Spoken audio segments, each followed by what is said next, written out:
Okay.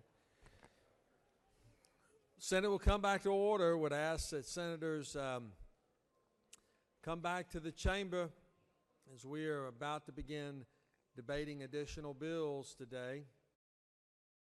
First up, Secretary will read Senate Bill 334. Senate Bill 334 by Senator Untham, the 45th, and others. A bill entitled Enactment Chapter 26 of Title 43 of the OCGA relating to nurses so as to transfer the Georgia Board of Nursing from the jurisdiction of the Secretary of State to the Department of Community Health for administrative purposes only and for other purposes. Mr. President, that concludes the order.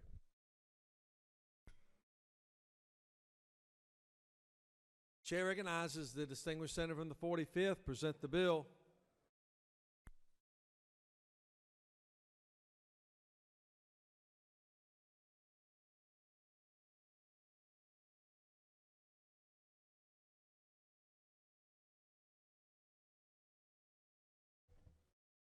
Thank you, Mr. President. Of course, we know the best time to have a bill is either before lunch or right after lunch. And this is a good time, and thank you very much, and I hope you did have a good lunch. I'd like to present to you the Senate Bill 334. And I would like to say, never since I have ever been elected have I ever seen an uprising. And you've always heard the old saying, the hand that rocks the cradle controls the world. But that's exactly what this bill is about. Because women are becoming very attentive of politics now. And I think that's a very good thing. And this particular bill, Senate Bill 334, involves the profession of nursing. And as you know, nursing historically, if you look back through the ages all the way back to Florence Nightingale, has been predominantly women. And unfortunately, through the years, even though the Board of Nursing has more licensed nurses than any other board that I know of in the Secretary of State's office, as a matter of fact, they have 172,518 licenses, and that was on February 25th of 2018. So they have arisen and they have decided that yes, we want to be like the doctors, yes, we want to be like the pharmacists, and yes, we want to be like the dentist. And the theory is to have your own autonomy, that you should be able to run your own profession. And this particular bill removes them from underneath the Secretary of State's licensing office and into their own board so that they can have that autonomy. They would have their own executive director. They would keep their 18-member board of nursing. They would keep their same licensing fees, which are, I believe, $65 for a license renewal. What's amazing to me is that in fiscal year 2017, the revenue that they generated for the state of Georgia and for the Secretary of State's office is $6.6 million. And this includes nurse practitioners, nurse anesthetists, nurse midwives, nurse specialists, psychiatric mental health, of course, registered nurses, LPNs. I'll be glad to answer any questions. This bill's been a long time in the making. I have placed on your desk several news articles that have told the historical background of this bill, and it's my pleasure to be able to bring those 170-something thousand nurses to the table so that they can have that autonomy. I'll be glad to answer any questions. You do have a couple of questions. Chair recognizes Senator from the 41st, Minority Leader, for a question. Senator Yield? Yes. Senator, isn't that true that some other groups had some concerns about the management of the Secretary of State's office on how they ran or administrated the boards? And do you think that this group had any concerns with the practices of the Secretary of State's office in regards to the administration of this board? I do know, and I appreciate the question, that there has been a long history of what I feel like these nurses being discriminated against. And that's one of the reasons that I persevered for the last 3 years. I don't know of any other professions that have come to me with opposition to this particular bill. Chair recognizes Senator from the 33rd for a question. Thank you, Mr. President. Will the Senator yield? Yes, sir. Senator, isn't it true that by making this change, it will make the Georgia Nursing Board more effective and more efficient? Yes, sir, that's a great question also, and they testified in committee about how long it takes to investigate complaints about different nurses who potentially had infractions, and oftentimes those complaints have gone over a year. And the question is, the person that you're complaining about, they continue to work. And the other problem they have is that they jump from job to job to job. They may get fired at one job and go to the next location and start working. Every profession, unfortunately, has bad actors, and you want to remediate that just as soon as possible, but that has not been the long history of the current Board of Nursing, because they don't have the ability with these investigators to tell them what to do. The Secretary of State's office does. Chair recognizes Senator from 27th for a question. Will the senator yield? Yes, sir. All right, first of all, I appreciate all the hard work that you've done for the nurses. I know you and I both have been working closely with them.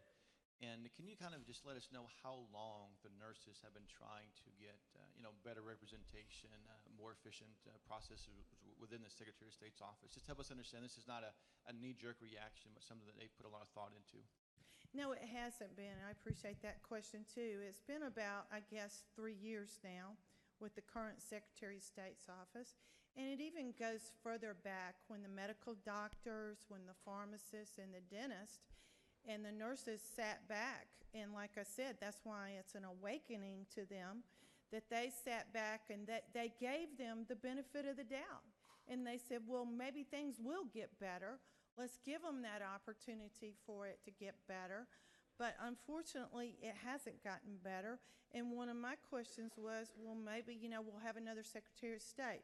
But then I got to looking at it, and nurses are no different than teachers. The largest professions that are women-dominated are teachers and nurses. And I just feel like that they deserve that autonomy, and that the healthcare infrastructure is going to be much better for it when they have the opportunity to control their own destiny, to have the purview over the infractions, and to manage the money and do a much better job. We know that women do a very good job with that anyway. Thank you. Thank you, Mr. President. If there's no further questions, I yield the well, and I ask for your favorable consideration on Senate Bill 334. Thank you, Senator. No further questions. Chair recognizes Senator from 36 to speak to the bill.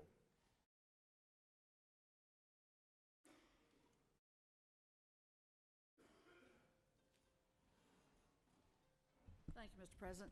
I rise in support of Senate Bill 334, and as a member of the Health and Human Services Committee, those of us who have been on that committee for some time have been following this issue as it's developed and unfolded. I've also had the opportunity to have in the past recommended members to be appointed to the board, and have had an opportunity to hear from my own constituents who served as a practicing nurse on the board. So the familiarity that I have with the issue goes back quite a ways. Then it started hitting the headlines, and I urge support of this bill. It's the right thing to do, and we've I believe just gotten tremendous evidence to that effect from the testimony that's been brought before the committee, and then also the extensive coverage that we've seen in the media over these past 3 years, and the somewhat cavalier treatment, some people would have called it, that they received in their present status, housed with the Secretary of State. So it's a long time coming, and I would agree with the chair lady of the committee in the point that women are engaging in the political process at an unprecedented level. Right now, our ranks here in this General Assembly, I know they're up at over 27% of the House is now female. We've welcomed women to the ranks of our Senate chambers in growing numbers, and women are going to be at the ballot box, women are on the ballots, and these kinds of questions do have a gender component to them, because nursing is a profession that has been primarily and overwhelmingly known as a woman's profession. I mean, I'm old enough to remember when you could be a nurse or you could be a secretary, and then good luck, gals, and that, or stay home. So it's wonderful to have the opportunity to have this profession come into its own, like the other health professions that we've seen move to more autonomy and better management. And I just urge you to support the bill. You're supporting the profession, you're supporting the health infrastructure of our state, and you're supporting women to be all that we can be. So thank you. Does any other senator wish to speak for or against the bill? Is the objection agree in the Porter Committee which failed pass the bill? Chairs none. Porter Committee is agreed to. Shall the main question be now put? The objection, chairs none. Main question is ordered. Shall this bill now pass? The question is on the pass of the bill. All those in favor of the bill will vote aye. Those opposed, no. Secretary will unlock the machine.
On the pass of the bill, the yeas are 51 and the nays are 1, and this bill, AMC Rex constitutional majority, is therefore adopted. Secretary will read Senate Bill 355. Senator Huffler of the 52nd and others, the bill will title an act to amend Code Section 46225 of the OCGA relating to procedure for changing any rate, charge, classification, or service and recovery of financing costs so as to change certain provisions relating to the recovery of the costs of financing the construction of a nuclear generating plant to prohibit the recovery of financing costs from certain customers for other purposes. Mr. President, Senate Regulated Industries and Utilities Committee offers the following substitute Senate Bill 355, a bill titled an act to amend Code Section 46225 of the OCGA relating to procedure for changing any rate, charge, classification, or service and recovery of financing costs so as to change the applicability of certain provisions relating to the recovery of the costs of financing the construction of a nuclear generating plant and for other purposes. That concludes the order. Chair recognizes the distinguished senator from the 52nd. Present the bill.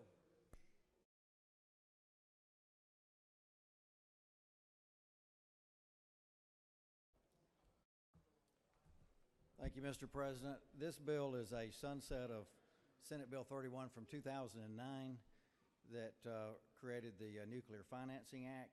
It simply sunsets it as of January 1st of this year. Any new construction doesn't affect any previous construction. The importance of this is there was money spent last year looking at a new site, and this would say before any new construction takes place that it would have to come back to the legislature to be revisited. There's no opposition to this bill that I'm aware of. There's no questions. I'll yield the well.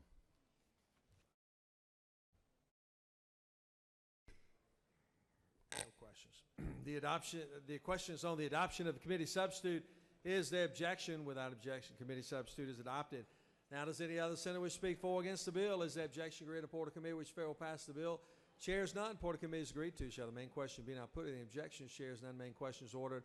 Shall this bill now pass? Question on the pass the bill. All those in favor of the bill will vote aye. Those opposed, no. Secretary will unlock the machine.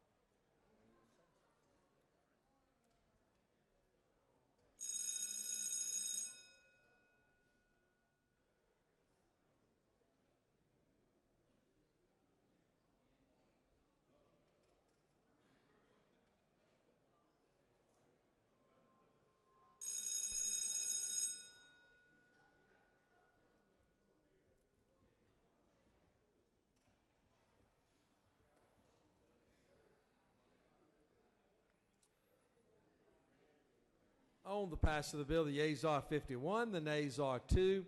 This bill, AMC Rex constitutional majority, is therefore adopted. Secretary will read Senate Bill 376. Senate Bill 376 by Senator Schaefer of the 48th and others, a bill entitled an act to amend Article 34 of Chapter 1 of Title 10 of the OCGA relating to identity theft so as to prohibit consumer credit reporting agencies from charging a fee for placing or removing a security freeze on a consumer's account and for other purposes. That concludes the order. Chair recognizes the senator from the 48th. Present the bill.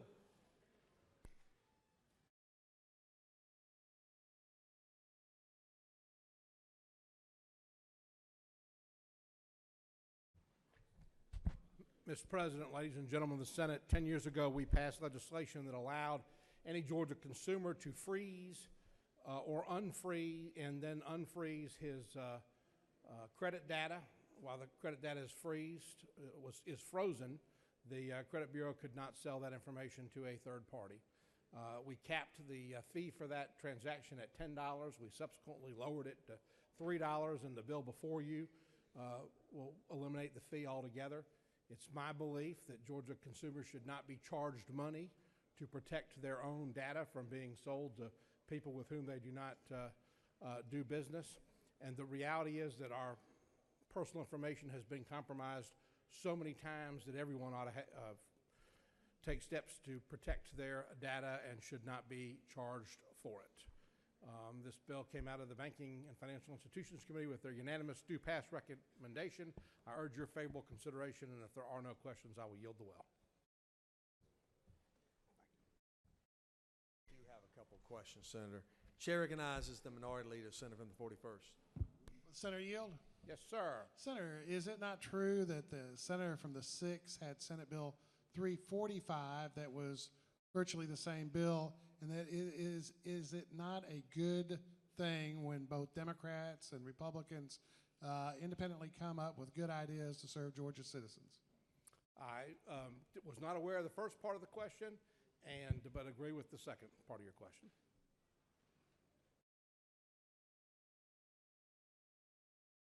Chair recognizes Senator from 25th for a question. Senator Yield, Yes, sir. is it not true that you brought Clark Howard to the committee meeting to help with your progress on this He and bill? I have teamed up on this important issue to protect Georgia consumers, and I was very grateful for his support.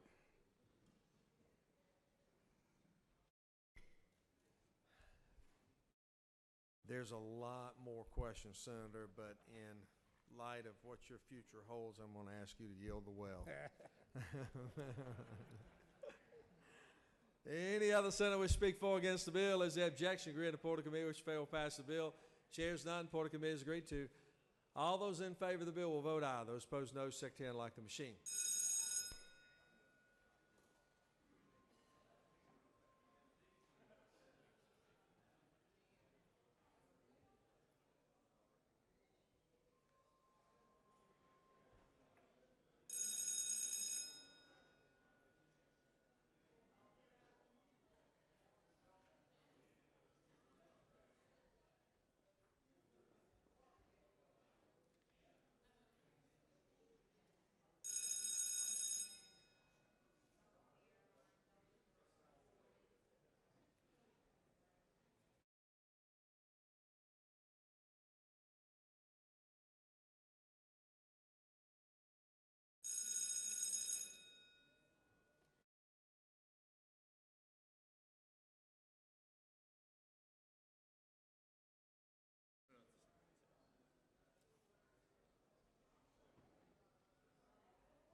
On the passage of the bill, the yeas are 51, the nays are 0. This bill, MC reference constitutional majority, is therefore adopted.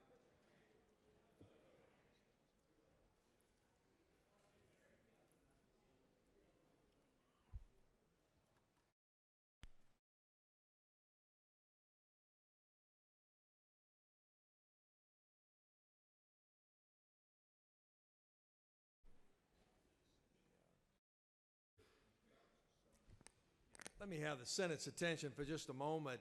We have today with us in the gallery some very special individuals. I was disappointed that I couldn't join them earlier, but we are honored to have the newest inductees to the Georgia Military Veterans Hall of Fame in the Senate gallery. If you would stand as we can recognize you at this time. Right. Right. Thank you all very, very much. Very esteemed group of veterans that are present with us today. Thank you all very, very much. Honored to have you. Thank you. Thank you for your service to our state, but also to our country. Secretary will read Senate Bill 406. Senate Bill 406 by Senator Strickland of the 17th, and as a bill we titled an act to amend Title 31 of the OCGA relating to health so as to enact the Georgia Long-Term Care Background Check Program and to promote public safety and provide for comprehensive criminal background checks for owners, applicants for employment, and employees providing care or owning a personal care home, assisted living community, private home care provider, home health agency, hospice care, nursing home, skilled nursing facility, or an adult daycare as recommended by the Georgia Council on Criminal Justice from liability and for other purposes. Mr. President, Senate Committee on Public Safety offers the following subject to Senate Bill 406, a bill titled an act to amend Title 31 of the OCGA relating to health so as to enact the Georgia Long-Term Care Background Check Program and to promote public safety and provide for comprehensive criminal background checks for owners, applicants for employment, and employees providing care or owning a personal care home, assisted living community, private home care provider, home health agency, hospice care, nursing home, skilled nursing facility, or an adult daycare as recommended by the Georgia Council on Criminal Justice Reform and for other purposes. That concludes the order.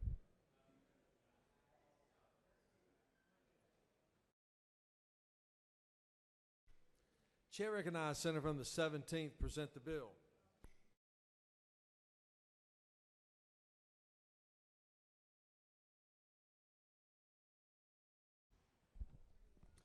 Thank you, Mr. President. Members of the Senate, I bring to you Senate Bill 406, and this is one of two bills I have today that come from the Governor's Criminal Justice Reform Council. And this bill makes certain that we know who the individuals are that are working with our most vulnerable citizens, and these are our elderly and care facilities around our state. Under current law, we require a background check for the owners of these facilities. This background check is just a name-based background check, which doesn't account for all the crimes someone may have committed around the country or make sure we're actually getting the right person. With Senate Bill 406, we're making certain that those with a history of committing crimes indicated propensity to take advantage of our most vulnerable citizens are unable to work with patients at these facilities. In particular, we're changing that name-based background check of just owners to a fingerprint background check that is a national check that will check anyone that's actually working directly with patients at these facilities. You know, the citizens at our long-term care facilities are not typically able to care for themselves, and those that have families can't be there 24/7 to care for these patients. Least we can do as a state is to make sure we've given, using all the resources we can to make certain we know who is working with these patients in these facilities. And with that, Mr. President, I'll be happy to yield for any questions. No questions, Senator. I ask your favorable consideration. Questions on the adoption of the committee substitute? Is there objection? Without objection, committee substitute is adopted. Does any other senator wish to speak for or against the bill? Is there objection to agree in the Porter Committee which fail pass the bill? Chair is none. Porter Committee is agreed to. Shall the main question be now put? Any objections? Chair is none. Main question is ordered. Shall this bill now pass? Question on the pass of the bill. All those in favor of the bill will vote aye. Those opposed, no. Secretary will unlock the machine.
On the pass of the bill, the yeas are 52, nays are 1. This bill, MC Rex constitutional majority, is therefore adopted.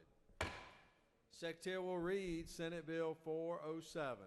Senate Bill 407 by Senator Strickland the 17th and others, a bill with title and act amendment to provide for a comprehensive reform for offenders, to amend Title 15, Chapter 6A of Title 35 of the OCGA relating to courts and the Criminal Justice Coordinating Council, to amend Title 17, Code Section 244609, and for other purposes. Mr. President, Senate Committee on Judiciary offers the following substitute Senate Bill 407, a bill with title and act to provide for a comprehensive reform for offenders entering, proceeding through, and leaving the criminal justice system so as to promote an offender's successful reentry into society, benefit the public, and enact reforms recommended by the Georgia Council on Criminal Justice Reform and for other purposes. Mr. President, Amendment 1 by Senator Williams of the 27th offers the following amendment to this committee substitute by Senate Bill 407 by striking or any misdemeanor violation of Code Section 16721, 16814, 16814, and for other purposes. That concludes the order. The chair recognizes Senator from the 17th. Present the bill.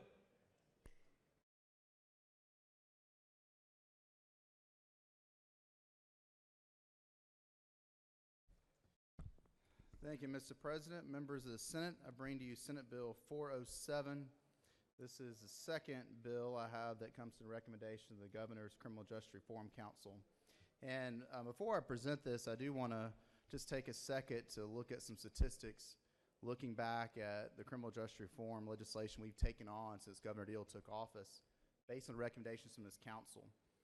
In 2017, Georgia saw the lowest number of overall prison commitments since 2002, and the lowest number of African Americans entering the prison system since 1987.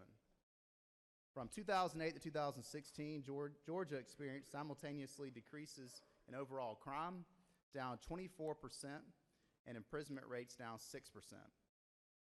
Also, we now know the number of individuals under probation supervision has steadily decreased since the enactment of these reforms the last few years. It's very important when you look back at the success of the criminal justice reform legislation we've passed on unanimous, actually on a bipartisan basis out of both chambers. Now I'll bring to you the final chapter from this council, and this is Senate Bill 407. With this bill, we're doing several things. The first thing we're doing is codifying the Governor's Criminal Justice e-filing project, which ensures we're using a 21st century filing system that provides accurate information to the GCIC, integrates prosecutor, defense, public defender, jail, and court management systems. We're also requiring juvenile judge participation in the Juvenile Data Exchange Project to help judges appropriately place an accused juvenile in an in-home treatment program.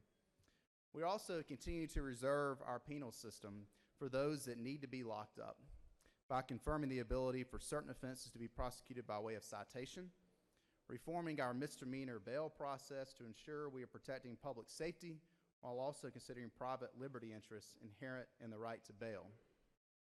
We're also improving the process of probation to require timely hearings on petitions to terminate probation, and also confirming that the fee cap on misdemeanor probation supervision fees for individuals on pay-only probation applies to all fees assessed. We're also reducing recidivism by utilizing effective alternatives to incarceration, including expanding the use of community service in lieu of monetary fines and fees, and expanding the definition of community service to allow more opportunities for individuals sentenced to community service.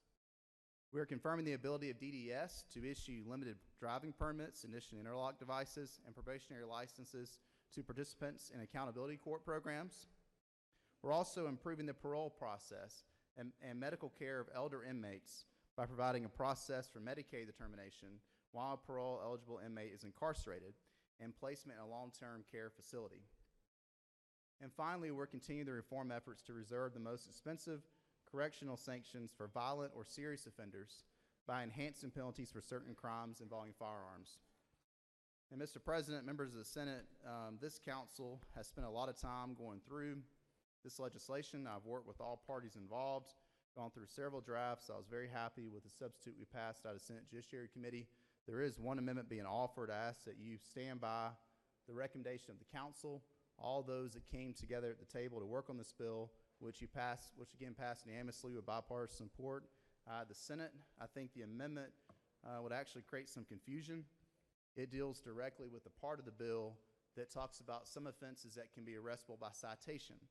Now, this is already being done by our magistrate court judges. We're confirming that other judges could also, and this is in may arrest by citation some of these other offenses. And this provides the flexibility for local law enforcement to decide when they want to actually arrest someone or when they want to do it by citation. Of course, when there's a citation given versus an arrest, you're able to bypass the whole bail process altogether. And so I ask that you will oppose the amendment. And with that, Mr. President, I'll be happy to answer any questions. You have a couple questions. Chair recognizes the senator from the 10th first. Thank you, Mr. President. Senator Yale? Yes, sir. Senator, I just wanted to commend you for the work that you've done with the governor and the Criminal Justice Reform Council. Georgia is certainly leading the nation in criminal justice reform, and not on the criminal level, but also on the juvenile level. And I've been part of these bills that have come through, and I think it's been fantastic work, and I certainly pray that whoever succeeds this governor will continue the good work that's been done. I agree. Thank you for your support all these years for these measures. Chair recognizes the senator from the 27th on a question. Thank you, Senator Yield. Yes, sir.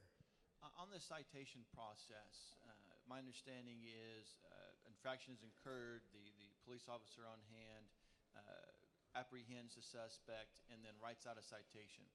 Where does the information for this citation come from? Well, it would Name, come from address, the so forth. individual. Obviously, if they have some sort of ID, the information would come from the scene of the actual citation being signed. So it would come from that person. So if the perpetrator had a fake ID, is there any mechanism the officer would have to identify whether or not this ID was fake and it was really the individual that he was citing? Yes, and so under the same section of the bill, it says that if an offense is a fingerprinting offense, something you had to be fingerprinted for, which covers some of these misdemeanors as well, that you still have to come in for fingerprinting. And so when that fingerprinting is done, we go into the national database, they would know whether or not that's the actual person that, as far as the person they said they were at that time. So then the police would take the person to the police office or the sheriff office for the fingerprinting, or the fingerprinting be done there at the site of the incident? Now, my understanding is actually would go to the sheriff's office or the arresting agency to be fingerprinted. Okay, thank you. And I'll say this biggest thing with your amendment, I know you're trying to draw the distinction amongst certain levels of these crimes, but all of these crimes would still be fingerprintable if that's what says in the law. And so people would still be fingerprinted at the jail. The question is whether or not they also have to go and apply for bail at that point as well. Okay, thank you. Chair recognizes Senator from the 22nd for a question. And with the Senator yield? Yes, sir.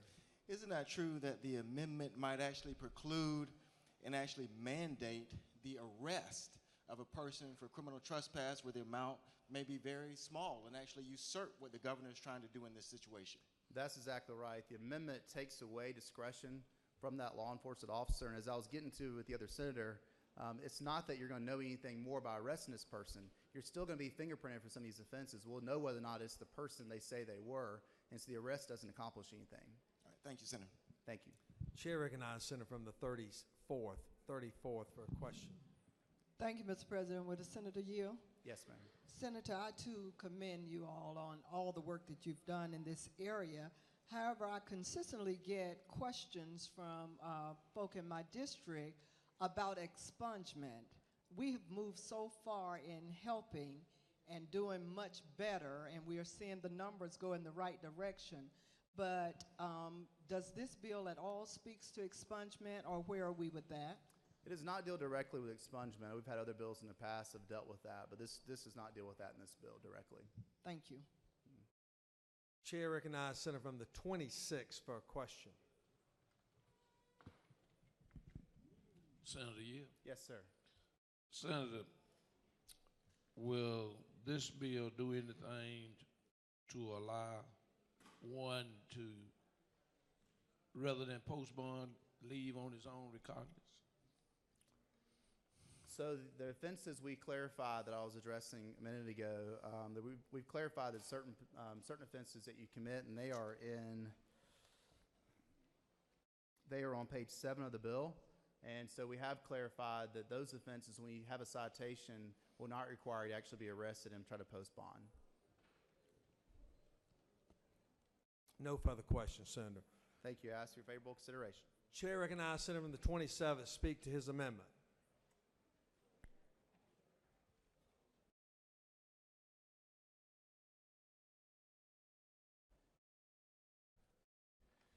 Thank you, Mr. President, members of the Senate. First, I just want to start by saying that I appreciate the efforts of the governor and the progress that he has made on criminal justice reform, and the vast majority of this bill I am in support for as well. But one of the things that we have specifically done in this body is to continually try to protect women and children. And part of this amendment, what it does is, in the event of criminal trespassing, so you might have an ex-boyfriend, an ex-husband, who is mad or irate at his girlfriend or ex-wife, shows up and starts to try to bully or intimidate. At this point in time, the lady will call the police, and the police simply comes and cites them.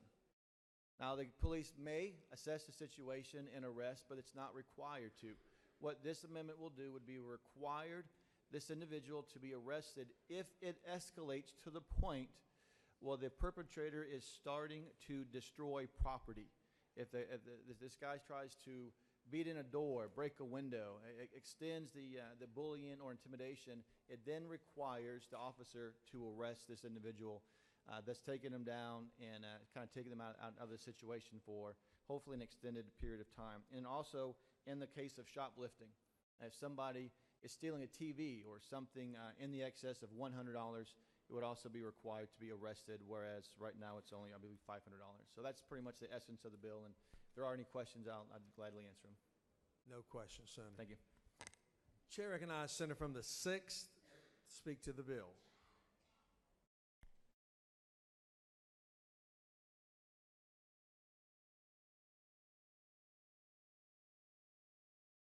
Thank you, Mr. President.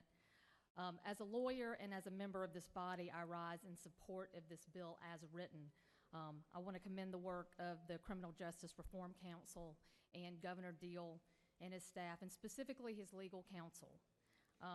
And as a senator that represents a large portion of the city of Atlanta, the reforms around misdemeanor cash bail that allow for the court to take into account the financial resources of an accused were desperately needed, because we just don't want to criminalize poverty in this state. So I encourage everyone to support this bill as written. Thank you.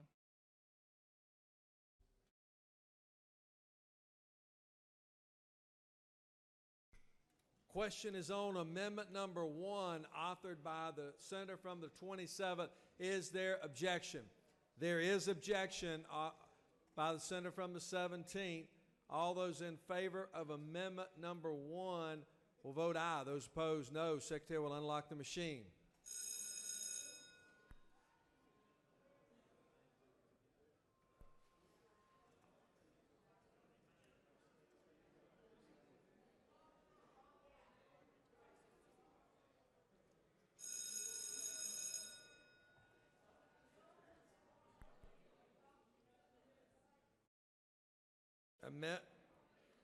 You're voting on it, not the adoption of the committee substitute, but amendment number 1. Cancel the vote, cancel the vote, cancel the vote. All right, let's change the board. All right, you're on the amendment number 1, authored by the Senator from the 27th.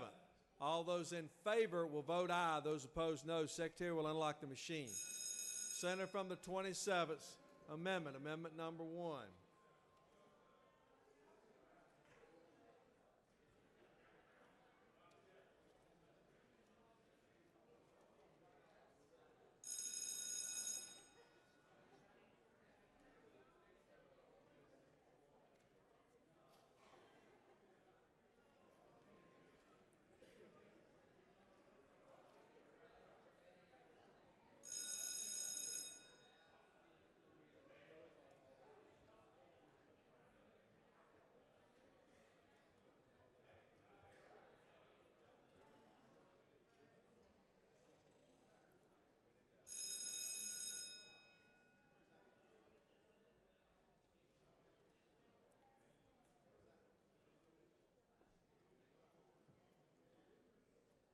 On amendment number 1, authored by the senator from the 27th, the yeas are 5 and the nays are 47, and the amendment has lost. Question now is on the adoption of the committee substitute. Is there objection? Without objection, committee substitute is adopted. Does any other senator wish to speak for or against the bill? Is there objection to read a report of committee which fair will pass the bill? Chair is none. Report of committee is agreed to. Shall the main question be now put? Are there objections? Here's none. The main question is ordered. Shall this bill now pass? Question on the pass of the bill. All those in favor of the bill will vote aye. Those opposed, no. Secretary will unlock the machine.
On the passage of the bill, the yeas are 53 and the nays are 0. This bill, having received requisite constitutional majority, is therefore adopted. Secretary will read S.R. 774. Senate Resolution 774 by Senator Stone, 23rd, and others. The resolution creating the Joint Study Committee on Adoption Expenses and for other purposes. That concludes the order.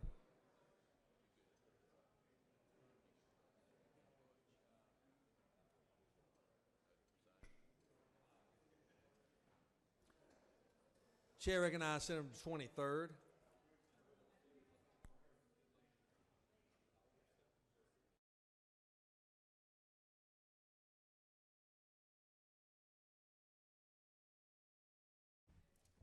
Thank you, Mr. President, colleagues.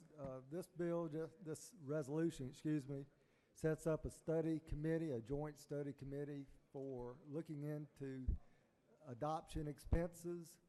This was an area that it was determined there were no regulatory or statutory guidelines either for agency or private attorney adoptions, and the procedures for approval of expenses were not clear. This will help clarify that issue. It's an important issue for Georgia policy, and I urge your adoption of S.R. 774.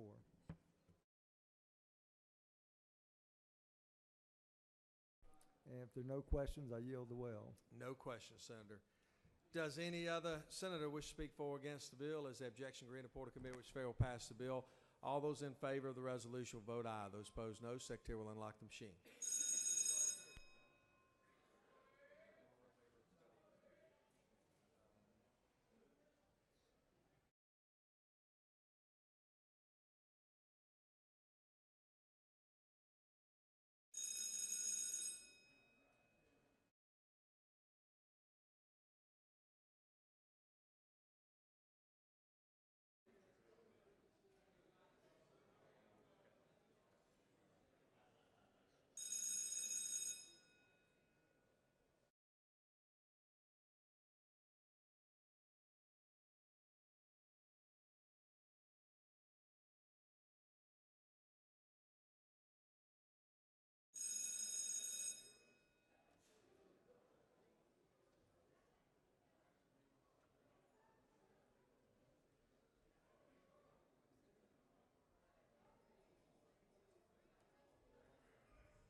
On the adoption of the resolution, the yeas are 48 and the nays are 1.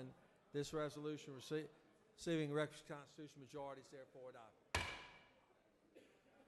Secretary will read S.R. 745.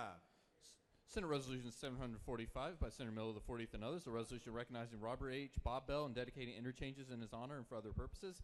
Mr. President, Senate Transportation Committee offers the following step to SR 745, a resolution dedicating certain portions of the state highway system and for other purposes. Now therefore be resolved and enacted by the General Assembly of Georgia that the north and south interchanges of Interstate 85 and exit 94 Chamblee Tucker Road are dedicated as the Robert H. Bob Bell interchanges. Be it further resolved and enacted that the portion of State Route 16 from Interstate 75, State Route 401 to State Route 42 in Butts County is dedicated as the Honorable William Bill Jones Highway and for other purposes. That concludes the order.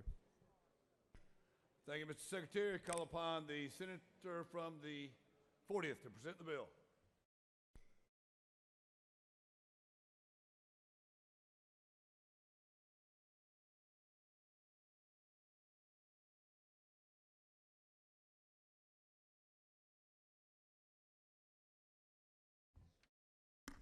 Thank you, Mr. President. This is the annual road naming bill. I get to go because my gentleman is down here first, Bob Bell, who I know. I do not know the next gentleman, but I'm sure he's very worthy of this. Attorney General Thurman Baker, also from DeKalb County.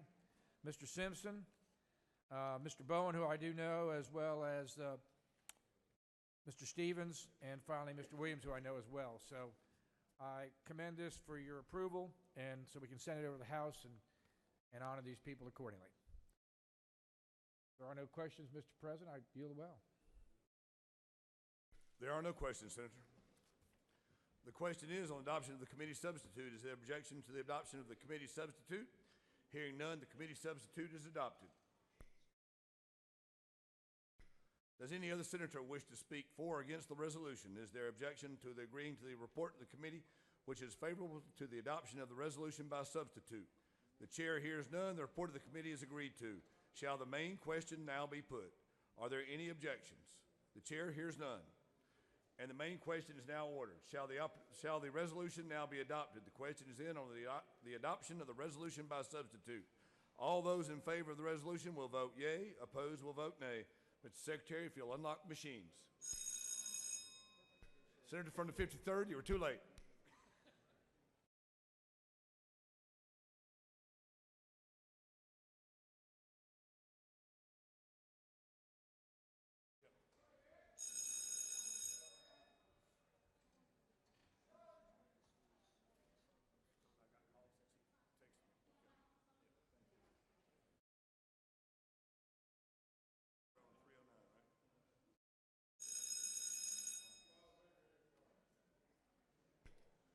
Senator from the 31st, why do you rise?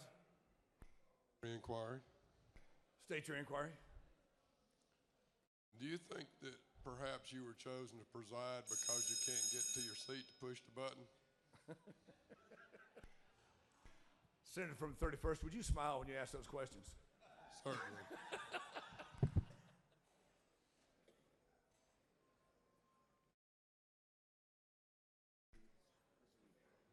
On the adoption of the resolution, the yeas are 51, the nays are 0.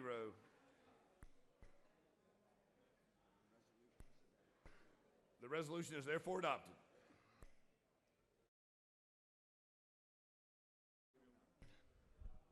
If the Secretary would read Senate Bill 309. Senate Bill 309 by Senator McCuna of the 29th and others, a bill with title enactment, Chapter 2 of Title 1 of the OCGA relating to primaries and elections generally, so as to provide for this time for polling, opening and closing of the polls, to provide that special primaries shall be conducted with special elections to fill vacancies in partisan offices and for other purposes. Mr. President, Senate Ethics Committee offers the following substitute to Senate Bill 309, a bill with title enactment, Chapter 2, Title 1 of the OCGA relating to primaries and elections generally, so as to provide for the time for opening and closing of the polls, to provide for the number of votes for nomination elections and special primaries and for other purposes. That concludes the order.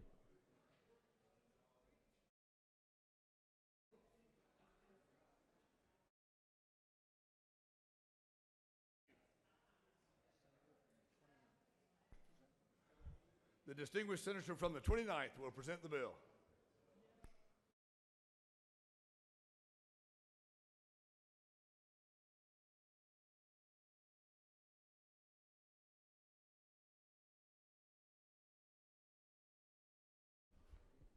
Thank you, Mr. President. It's my privilege to bring to you Senate Bill 309. Section 1 of the bill simply unifies the closing time for all polls statewide. Members have already seen that particular language in another bill that we've moved forward. Section 2 and the succeeding sections deal with an issue unique to Georgia in that we have what's referred to as an open primary when there is a special election caused by a vacancy, by an unexpected vacancy in an office. There are some states that also have open primaries, but those states have open primaries for all of their elections, states like California and Louisiana. Georgia is alone in deploying the open primary for only special elections created by a vacancy. So we have a totally different method of elections based on the nature of the vacancy. And the important thing to note in the bill is that we limit the creation of special primaries, which will be, there'll be party qualifying now under this bill for a special election. And then there will be an initial round. In that initial round, the plurality winner of the Republican primary and the Democratic primary will advance to the second round, and they will face each other in a second round general election. So it will not create an extra round of elections. There will be no additional expense created. This will only apply to state and local partisan races. This will not apply to federal partisan races. And the reason for that being the fact that we have to comply in federal races with the MOVE Act that requires, under the way we currently handle military and overseas voting, a 45-day window before every election. And obviously, with a state election, the governor can set the election in such a way that constituents don't go unrepresented. But with elections to the Congress at the federal level, it would unduly delay representation from moving forward. So the federal offices are not included in the bill. It does include state and local partisan offices. And this essentially is just to make sure that voters have a greater choice in the final round of the election, and that the vagaries of the open primary process don't result in the candidates being advanced representing a minority of the voters voting. And this has occurred both in a way to advantage the majority party in this body as well as the minority party in this body. This is not about trying to get a particular result. This is about unifying our election code to bring it in conformity with what states all over the nation do, which is to provide for a primary process both in a regularly scheduled election and in a special election. With that, Mr. President, I'll yield if there are any questions. If there are no questions, I will yield the well.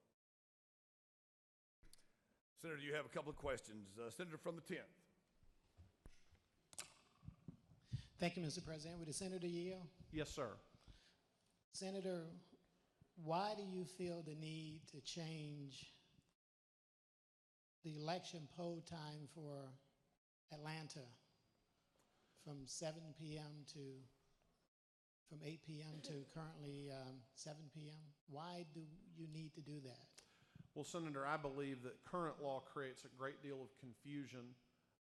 Obviously, the city of Atlanta is the only place where polls are open beyond 7 p.m. That creates a great deal of confusion among voters who might live, for example, in Fulton County, but not in the city of Atlanta. I think it creates confusion in terms of being able to adequately communicate to voters when they are entitled to go vote. Actually, in committee, we heard from the election superintendent from Fulton County who specifically requested this change because of the confusion created for voters. We certainly don't want anyone turned away from the polls because of some confusion about when polls close. And that's why a uniform poll closure time is so important. Senator Yield? Certainly. Senator, why not allow all of the cities to close their polling times at 8 as opposed to bringing this, what I consider punitive action against Atlanta? Well, I hardly think it's punitive, Senator. You know, under Georgia law, you have 45 days to request and cast an absentee ballot. You have 3 weeks in which you can cast a vote in person in advance. You also have 12 hours on election day. So I think you could make many charges about our election law, but a lack of access to the ballot would not be one of them. Senator Yield? Yes, Senator. Senator, isn't it true that we have in a major city like Atlanta probably the nation's worst traffic? And isn't it also true that people work a lot of split shifts? Wouldn't staying open that extra hour make it a little bit more convenient for all of those who want to cast their franchise, their vote? Well, I think, Senator, if it was true that you were only able to vote on Election Day, I would probably agree with you. The fact that you have 3 weeks, including a mandatory Saturday to vote, that you have 45 days to vote in person, and that 45 days to vote absentee, for no reason. You can simply mail a request for a ballot, receive that ballot, and vote that ballot without even ever having to leave your home. I think that makes it pretty clear that, you know, people have adequate, very great access, in fact, to the franchise of voting in our state. Senator, further yield? Certainly. Senator, where did this idea come from? Was it something that the city of Atlanta asked you to do? Well, I know that the Fulton County Board of Registrars and the election superintendent were very interested in having a unified poll closure time because of the confusion it creates for them in administering elections. For example, the election that occurred, the special election that occurred, where there was an election occurring outside of the city limits and the mayoral election occurring within the city limits at the same time, creates a lot of confusion for them in the administration of elections. So I know they were requesting it. I certainly included it here because I think the policy makes sense, and it's a policy that we should advance by moving this bill forward. Senator, did I hear you say that Fulton County requested this action? They did not request it from me. What I said in my presentation of the bill is that the election superintendent, the person responsible for administering elections in Fulton County, said in testimony on this bill and a bill offered by the senator from the 28th that he wanted a unified poll closure time because of the confusion it creates for voters and the difficulty it brings for administering an election where within one county you have two different poll closure times. Senator, further year? Yes, Senator. Senator, isn't it possible even today by going to court to get a different closing time in the event of a natural disaster or some other catastrophe? It is certainly true that people bring lots of lawsuits for lots of different reasons, Senator. Senator, further year? Certainly. Senator, I'm trying to understand why you feel it's important to have a special primary. Is that correct? Yes, Senator. The second part of the bill establishes a special primary process where there would be party qualifying for both major parties. Minor parties would have ballot access by convention, and that would occur in a special election where you have an unexpected vacancy in office due to resignation or death. Senator, wouldn't this action require people to go to the polls and vote an additional time with a special primary? Actually, Senator, the only circumstance where there would be an additional election, if you think about an open primary, if in an open primary field one candidate achieved greater than 50%, then they would be elected in that case. If you look at the history of the open primary process, the overwhelming number of times we've had an open primary in this state, there has been a necessity for a runoff election because no one received that 50% plus one majority necessary to be elected. Under this bill, there's a primary. The plurality winner of the primary advances to the second round. So there will only ever be 2 rounds under what's proposed in Senate Bill 309, which has been the norm under our open primary system. Senator, further year? Certainly. So wouldn't that create, in the event a party, because I remember the most recent special election we had in Henry County, there was only one, and the candidate got more than 50% of the vote. I believe they are currently residing in this body today. But wouldn't your legislation create an additional burden on those responsible for overseeing our elections? In those very rare circumstances where someone were to win in that first round, yes, it would, but it is a very unusual circumstance. And as I previously stated, Senator, the rule under the open primary process has been a second election was required anyway. Senator, further year? Certainly. Aren't you a candidate for a higher office? I intend to qualify for an office different than the one I am currently seated in today. Senator Yill? Certainly. Would that office have anything to do with overseeing elections? It does. Don't you see this as being problematic, Senator? I think it Or a reflects clear my conflict of interest? I think it reflects my interest in elections administration and efficient elections administration. Senator, further year? Certainly. But Senator, aren't you trying to impose your will on the city of Atlanta? I'm certainly not trying to impose my will on anybody. There are 56 senators in this chamber. We're going to have a vote on this bill in a few minutes, and this Senate will work its will, and it will move the rest of the way through the legislative process. Thank you, Senator. Thank you. Senator, you have further questions? Senator from the 39th.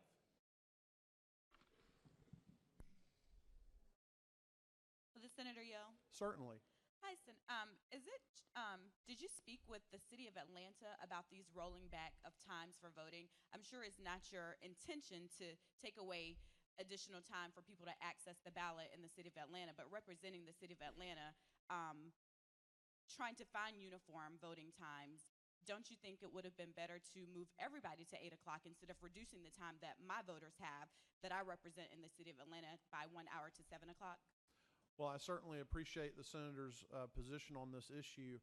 I think the fact that almost the entire state has poll closure at 7 p.m., and again, as I stated to the question earlier, the fact that we have 45 days of no reason absentee voting, the fact we have 21 days of in-person early voting in addition to Election Day, I think moving to 7 o'clock for the city of Atlanta to get that uniformity and to prevent confusion so that voters in the areas of the counties where the city of Atlanta is present, but they live outside the city of Atlanta are not unduly turned away from the polls. I think this actually will reduce voter confusion and increase participation and decrease the number of people who are unfortunately turned away from the polls under current law. Senator, have you ever tried to access the voting polls around after work, after 5 p.m. in rush hour in the city of Atlanta? You know, I have, ever since we have had early voting available, I have taken advantage of that 3-week window, including the mandatory Saturday to vote. But I know that there are certainly people that choose to vote on Election Day. Thank you. Senator from the 36th. Thank you, Mr. President. Senator Yield. Certainly. Yeah, as an Atlanta voter and an elected person from Atlanta, I too would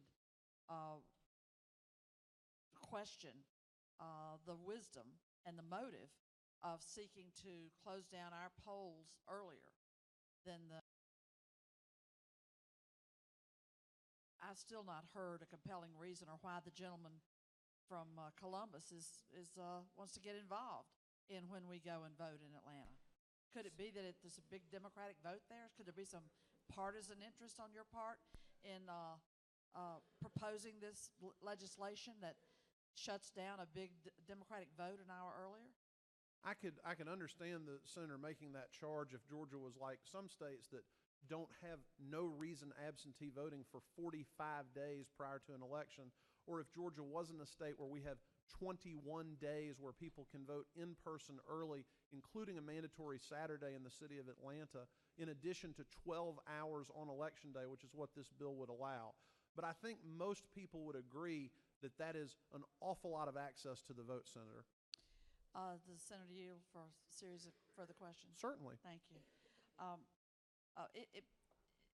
Now, if my memory serves me, and feel free to correct me, I'm sure you will, but it seems like what we've faced in this body over the past several sessions is every year another bill comes, or every other year another bill comes to reduce access to the polls, because we used to have longer than 21 days to cast a vote ahead of the election. Isn't that true? It is true that Yeah. we used to have a 45-day window for Right. in-person early voting, which Right. worked a terrible burden on rural Georgia, small counties that were having to staff up for that purpose. It was a massive unfunded mandate, and I'm very pleased the legislature made a reasonable compromise to limit early in-person voting to 3 weeks, including a mandatory Saturday. Although, isn't it true that it was very successful when we had the 45-day window, and to raise that you want to provide maximum access to the ballot while at the same time continuing to support measures that reduce access to the ballot is somewhat of a contradiction, isn't it? I don't believe it's a contradiction at all. I believe that what we're doing here is reducing a level of confusion that could lead voters to being turned away from the polls. And I think this policy will actually lead to fewer voters being turned away. It's true, and I'm sure you're knowledgeable about this as well, that there are states that allow solely voting by mail. No one shows up anywhere at a polling booth to cast a ballot, or stands in line, or barely misses getting to vote because of a traffic jam or whatever that kept them from being there before the polls closed. You're aware of that fact, aren't you? I'm aware that there are states that use other methods of voting. Yes, I am, That's Senator. right, and it's true, isn't it, that Oregon, for example, has successfully had vote by mail for some years now. Well, we could argue about the level of success they've had, but they certainly have vote by mail in Oregon. Yes, Senator. Yes, and I think it's inarguable that it's successful. The voters approve of it there, is my information. I'm concerned as well, in addition to bringing legislation continually, or supporting legislation over the years that cuts down access to the ballot, doing that on top of the egregious voter identification, which this state passed some time ago. I guess it's been 13 years now. Is that not true? It is true that Georgia has had in place for over a decade That's right. a voter identification law, which has been challenged in court repeatedly and always upheld, because Georgia's identification law offers every person in our state free access to a government-issued photo ID in each and every one of our 159 counties, Senator. And I hope, Senator, that you, like others, recall that when that legislation was introduced with Republican backing, that it was legislation that proposed a $25 fee for obtaining such voter ID credentials in order to register to vote. Isn't that true? That We had is to clean true, that and, bill up a that's lot. why Isn't that true? that's why the legislative process is so important. And I'm glad that the previous legislature had the wisdom to offer those identity cards for free. On a further question, could you define for us and tell us where it's defined in law, the term political body? So that's an excellent question, Senator. Georgia election law divides the parties between the major parties, the Republican and Democratic Party, which are defined by the parties that receive the largest share of the vote in the most recent statewide election, and minor parties, which are basically any political organization that doesn't reach the number 1 or number 2 position. And the only method of qualifying available in current Georgia election law for minor parties is through a convention process, whereas major parties are required by state law to conduct a primary to nominate their candidates. And where is the term political body defined in state law? It is defined repeatedly throughout Title 21. I don't have the code in front of me, Senator, but I can assure you that it is there. I wanted to ask that because, by just looking at the substitute language in front of us, that does not lead us down that road. So the section on lines 214 to 227, referencing a political body, that political body means in layman's terms what? A political body would mean what I guess we would generally refer to as a minor party. Political body would not embrace the Republican Party or the Democratic Party under current state law, because those are the parties that received the most votes in the last statewide election. So every other political party would be defined as a political body, and as those lines that you cited state, they will be able to nominate someone, but they will have to nominate through convention because that's required by state law.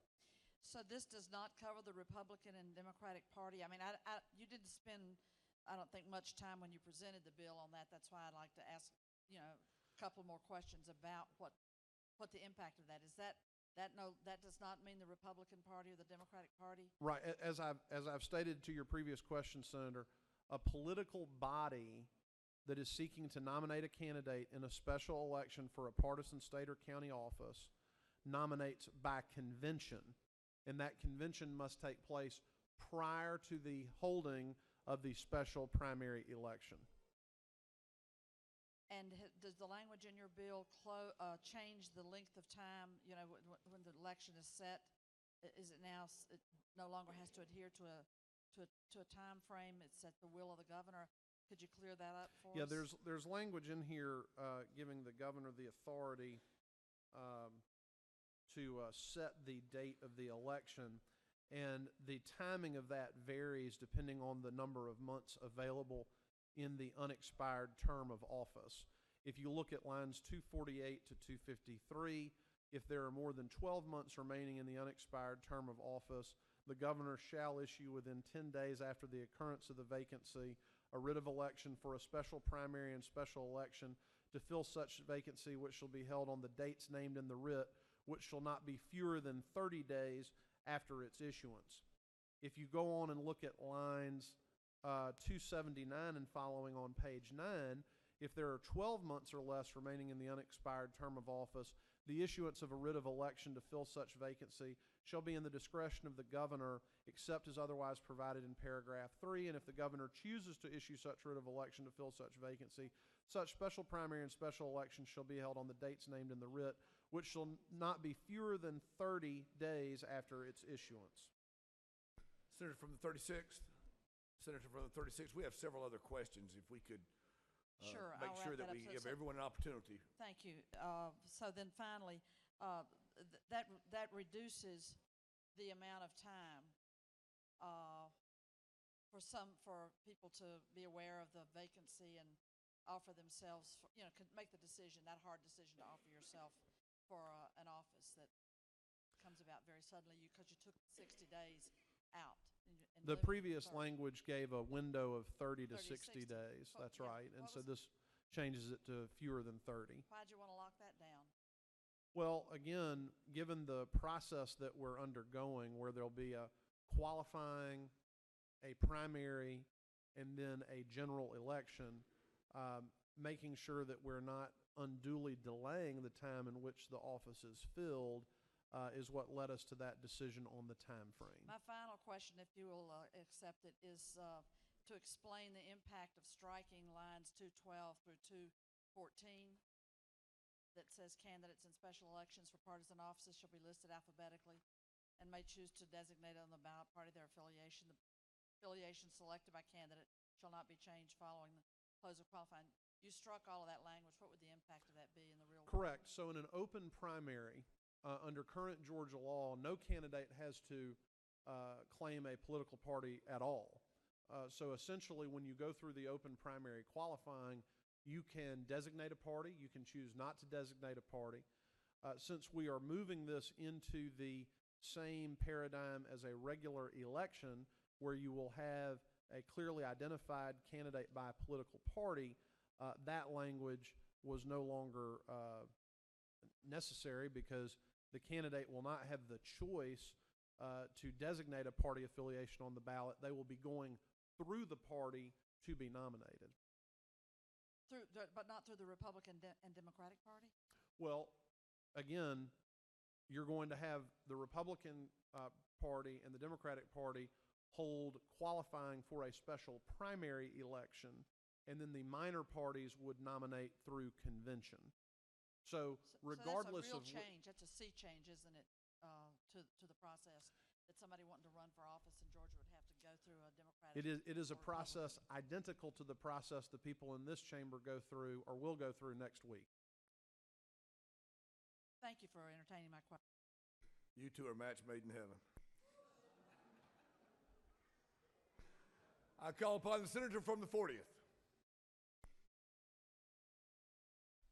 Senator Yield? Certainly. Isn't true, Senator? I think you're going to be disappointed because I only have one question. I'll try to limit my disappointment, Senator. Isn't it true that the reason that we're trying to close the polls at 7 o'clock is to be consistent throughout the state and have people have equal access on Election Day? And furthermore, included in that is the fact that we can get our results, hopefully, on a more timely basis, since it has been a problem in the metro area. You're correct, And a lot of the voters throughout the state of Georgia, particularly in statewide elections, not just local elections, will be very appreciative of the fact that our polls are closing at the same time. You're correct, Senator. Thank you. Thank you, Senator. Senator from the 35th. Will the gentleman yield? Certainly. Isn't it true that even with all of the early voting and all the things that you've already mentioned that Atlanta has and that the state of Georgia has, we still have long lines on election night even after the polls close? I'm certain that there are portions of the state and during every election that receive high volume on Election Day. And I think we need to make sure our local elections offices have all the resources necessary to appropriately staff precincts and have adequate voting machines available to relieve those lines, Senator. But will you further yield? Certainly. Isn't it true that that is why we have 8 o'clock elections, because people cannot control their schedules, the job schedules, and there's a lot of traffic in Atlanta, and they have to get to the polls on Election Day because many people can't even get to early voting or don't try to early vote. They don't trust early voting, and so they try to vote on Election Day only. Senator, I haven't researched the legislative history of how we got an 8 o'clock poll closure time for one part of the state, but I certainly am not going to question your knowledge of that subject. Well, I've lived in Atlanta my entire life. Well, I'm in unincorporated. Well, I'm in the new city of South Wilton now, but I've lived there my entire life, and most of my family live there, and they do need that. And so why would you from Columbus come and try to take something that they fought for, and now they have it and they get an opportunity to actually get to the polls and vote. Why would you try to take that from Atlanta? Well, I think what we're trying to do is to eliminate a great deal of confusion that's occurring, which the election superintendent in Fulton County came to the State Senate Ethics Committee and expressed his, very real concern that the current state of the law creates confusion and results in voters being turned away from the polls. So I believe this change is actually going to result in fewer voters being turned away from the polls. And as I stated earlier, obviously we have a great deal of access to the vote in this state. We have 45 days of absentee voting. We have 21 days, including a mandatory Saturday of in-person early voting, in addition to the 12 hours we have on Election Day under this bill. Yield to one last vote, one last question? Certainly. You said Fulton County, and that's where I've lived, and that's what I know the most about, Fulton County elections. And he may have come and asked for that. They have so many problems there, and it has nothing to do with the hours at all. They need to regroup and restaff. In fact, legislation needs to be made just for the Fulton County elections. You can go back and tell them I said that. I hope that's on the record. Thank you very much, and I yield the vote. Senator from 35th, next time we'd appreciate you put that in the form of a question. Thank you. Senator, time has expired. We have Senator from the 10th requesting to speak.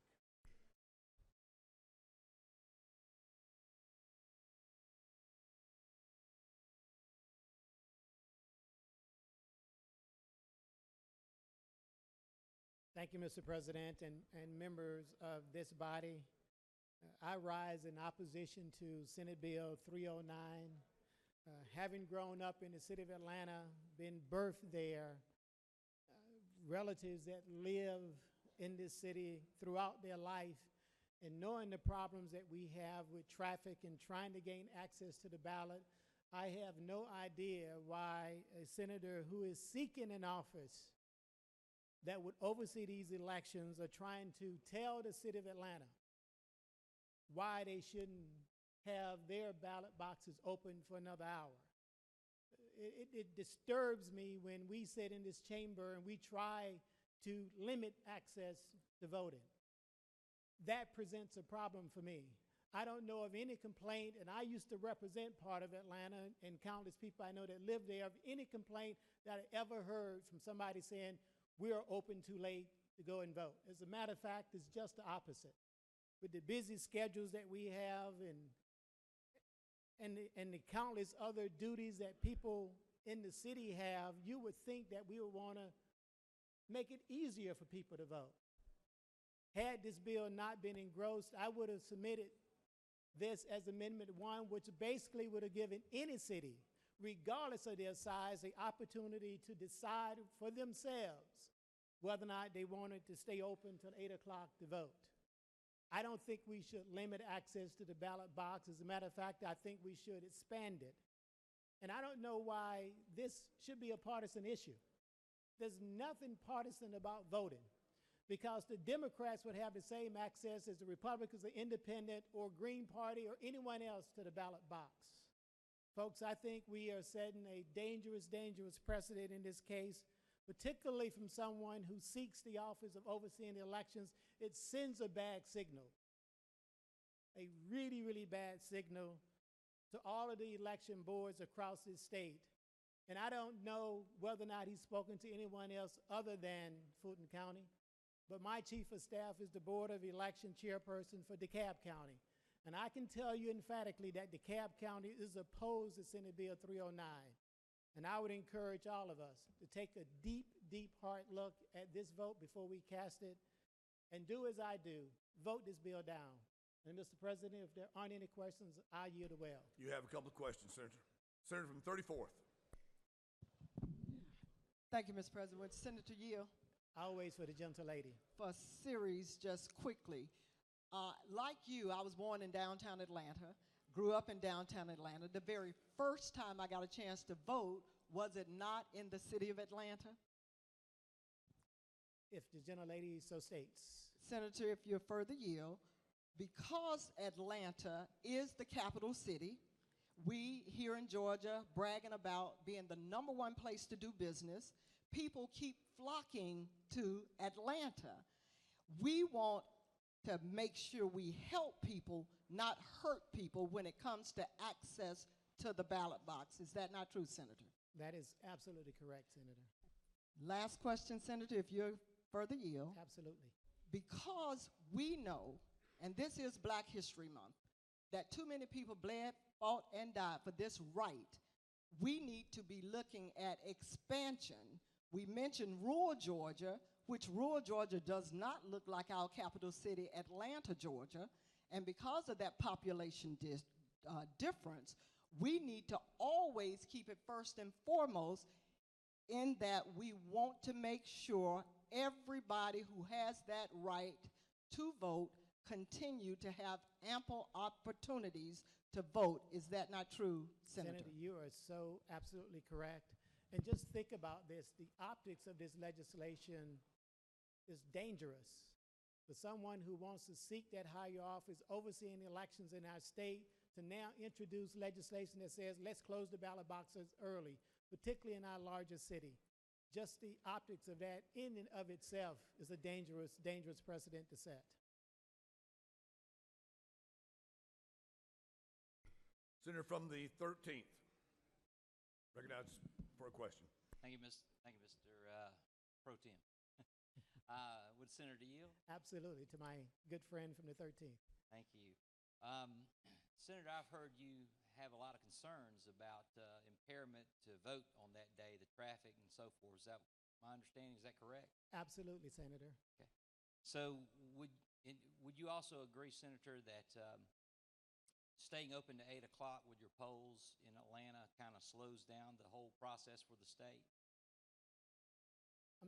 Senator, can you As ask far this as question turning again? into, Senator, is it true that by the polls staying open an extra hour here in Atlanta, it slows the results of elections? Oh, absolutely for the not, state? Senator. According to my sources at DeKalb, all of the ballots are counted electronically, and I think a computer can count in nanoseconds, if not gigaseconds, and I don't see any impairment to those computers counting those ballots if we close an hour early.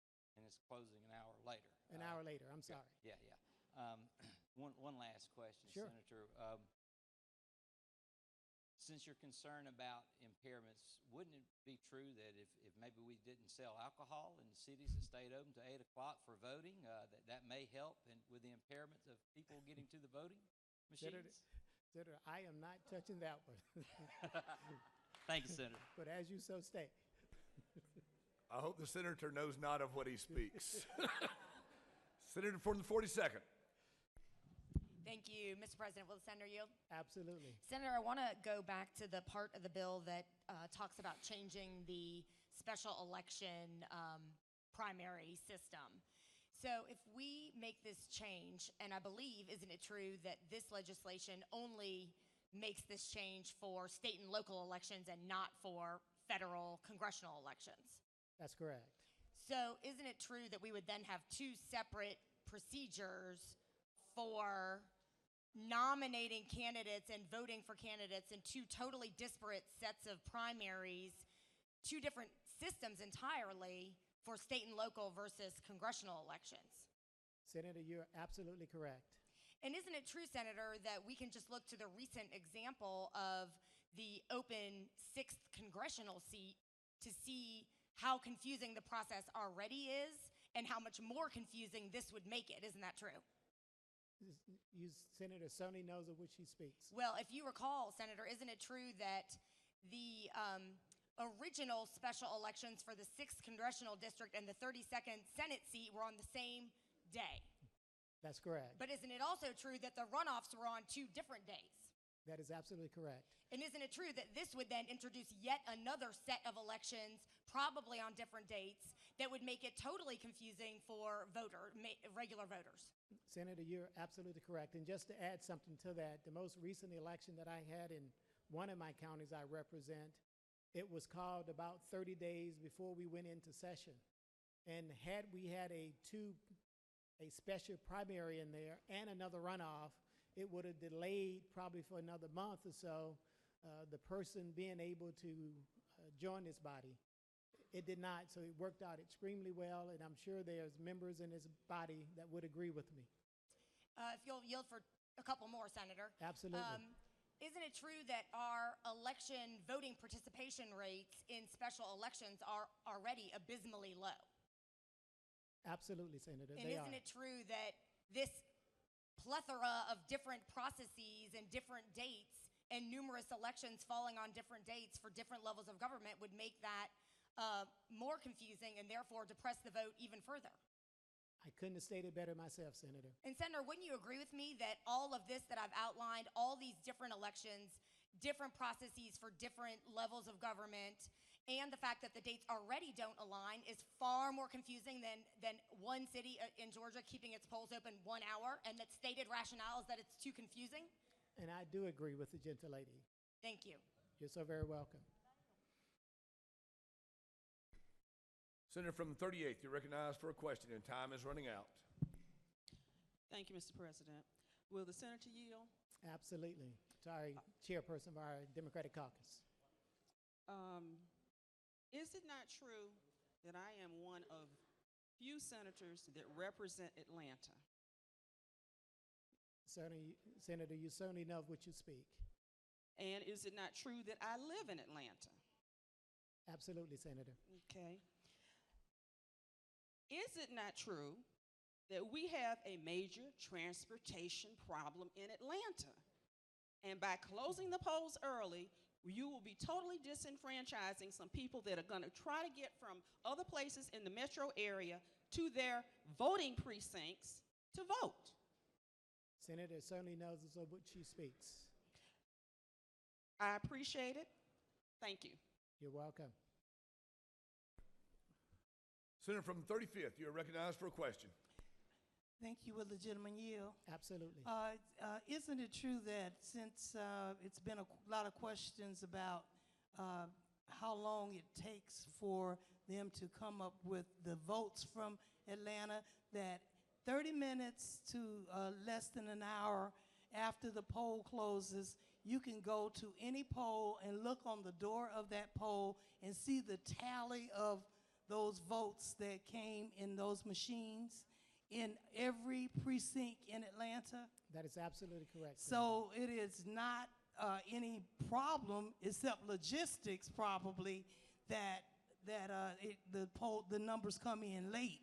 It has nothing to do with when the poll closes, because those numbers may come in, say if it closes at 8, by 9 o'clock, they could have those numbers even though it's 1 and 2 o'clock in the morning sometime before you see the numbers generated.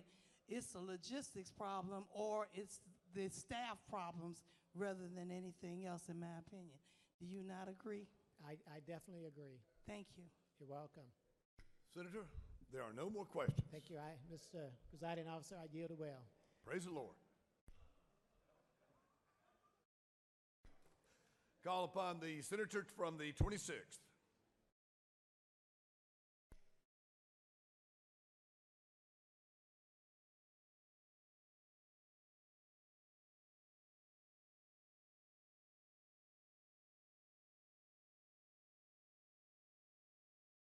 Thank you, Mr. President, ladies and gentlemen of the Senate, and to my warm, close, and trusted friend from the 29th. This is a bad bill. Ain't no question. You know, y'all keep talking about the numbers, but you got to realize now that you report the Board of Elections now reports directly to the Secretary of State. And the numbers don't come out until he sent them back down.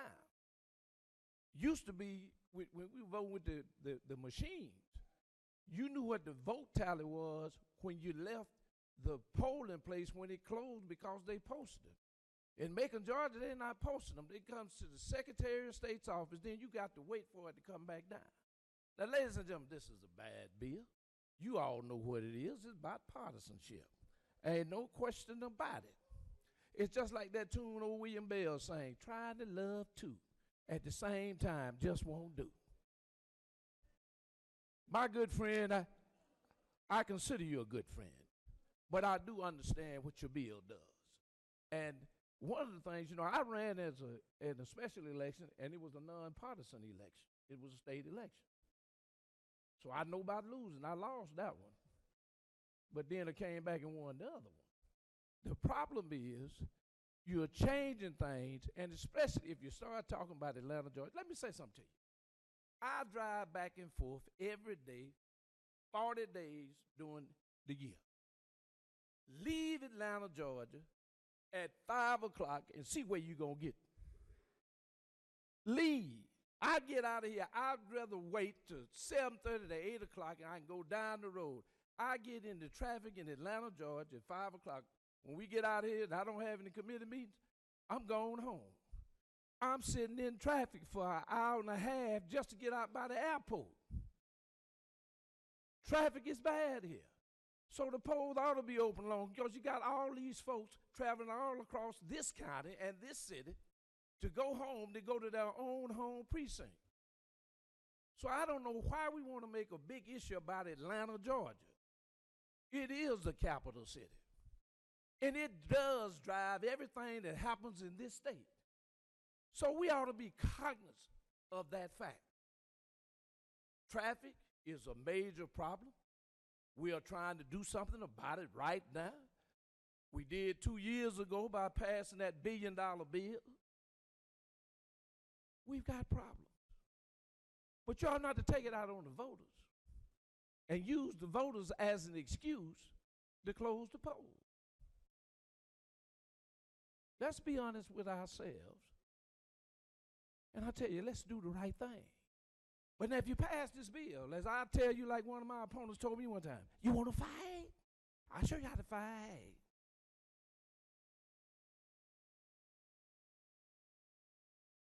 Once again, we are mesmerized by the smooth diction of the gentleman from Bibb County.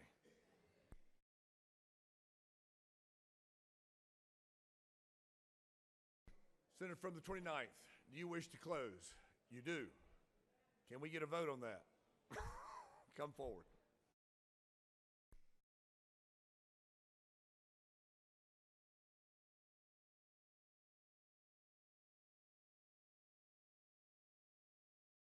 Thank you, Mr. President. It was brought to my attention during the debate.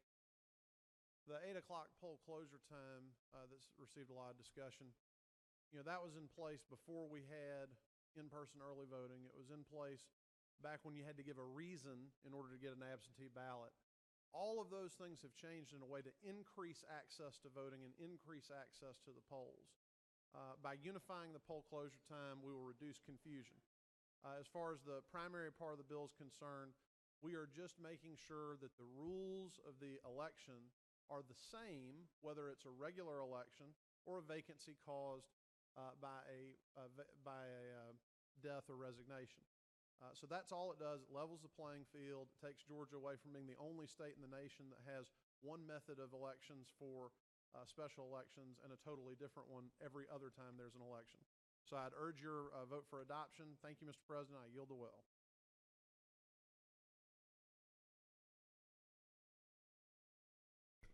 Thank you, gentlemen from the 29th. The question is, on the adoption of the committee substitute, is there objection to the adoption of the committee substitute? Hearing none, the committee substitute is adopted. All those in favor of the adoption of the committee substitute will quit changing the screen.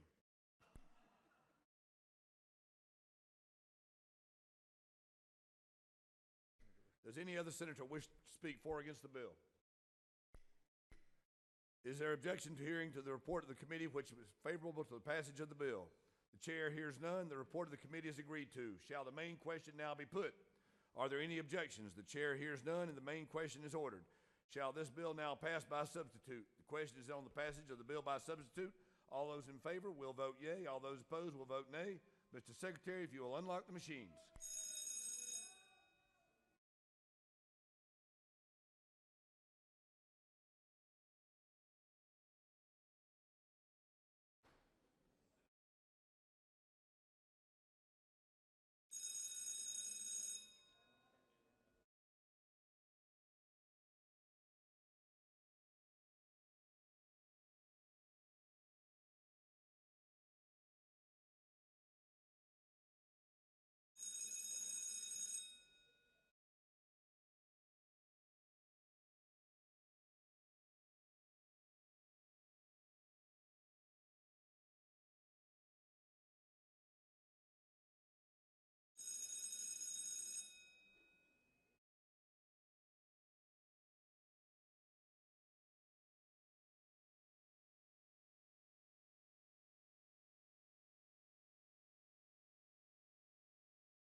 On the passage of the bill, the yeas are not 35, the nays are 19. This bill, having received the requisite constitutional majority, is therefore passed.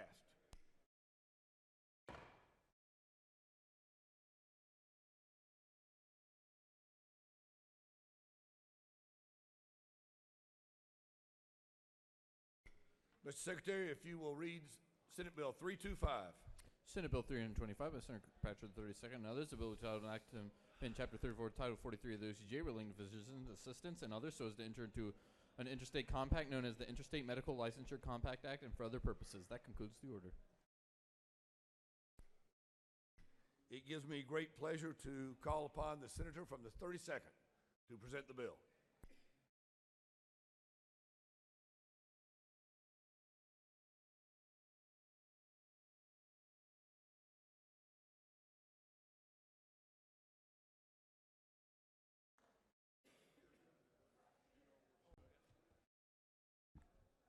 Thank you, Mr. Pro Tem and members of the Senate. I commend to you my second bill, Senate Bill 325, the Interstate Medical Licensure Compact, and I know everybody's tired, so I'm going to keep this short. As a member of the Lieutenant Governor's Healthcare Reform Task Force, we heard a lot of testimony about access to care in rural areas and also about telemedicine as a possible solution. Our current medical licensure process can take months, which can make it difficult to get physicians up and running in our state.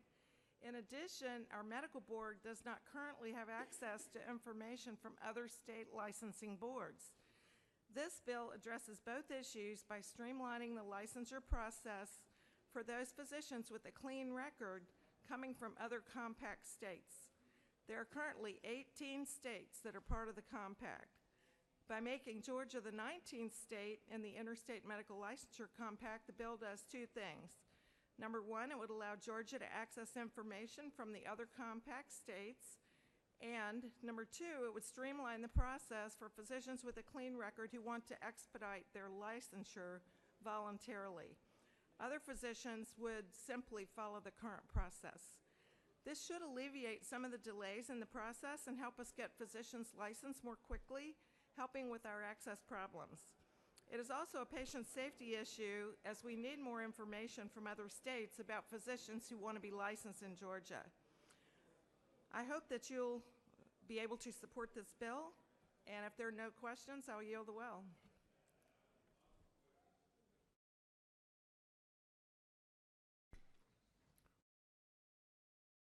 Senator from the 53rd.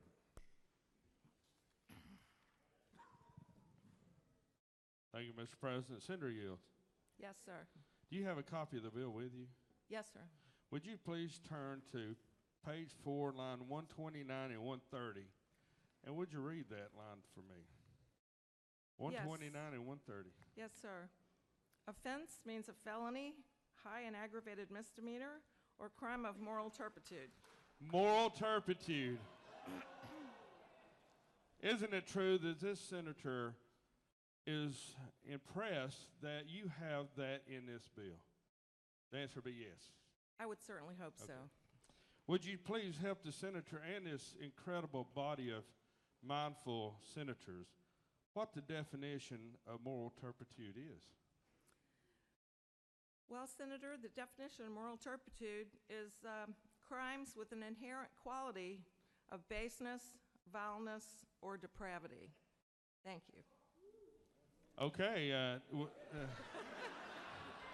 Correct. Senator, further yield?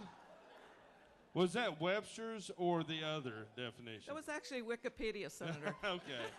Thank you very much, Senator. Well played, Senator from the 32nd. Senator from the 56th, you are recognized for a question.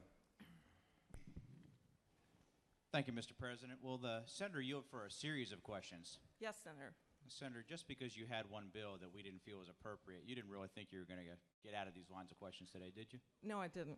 Okay, just making sure. So, Senator, I noticed starting on line 9 and several places throughout your bill, you talk about to provide for construction and provide for related matters, repealing conflicting laws and other purposes. Are you aware of those? Yes, sir. Great. Can you tell me what the related matters are? About what? I'm sorry, I didn't hear you. Well, let's begin on line 9. Oh, okay. Provide for construction to provide for related matters, repeal conflicting laws, and for other purposes. Can Yes, you sir. tell me what the related matters are, please?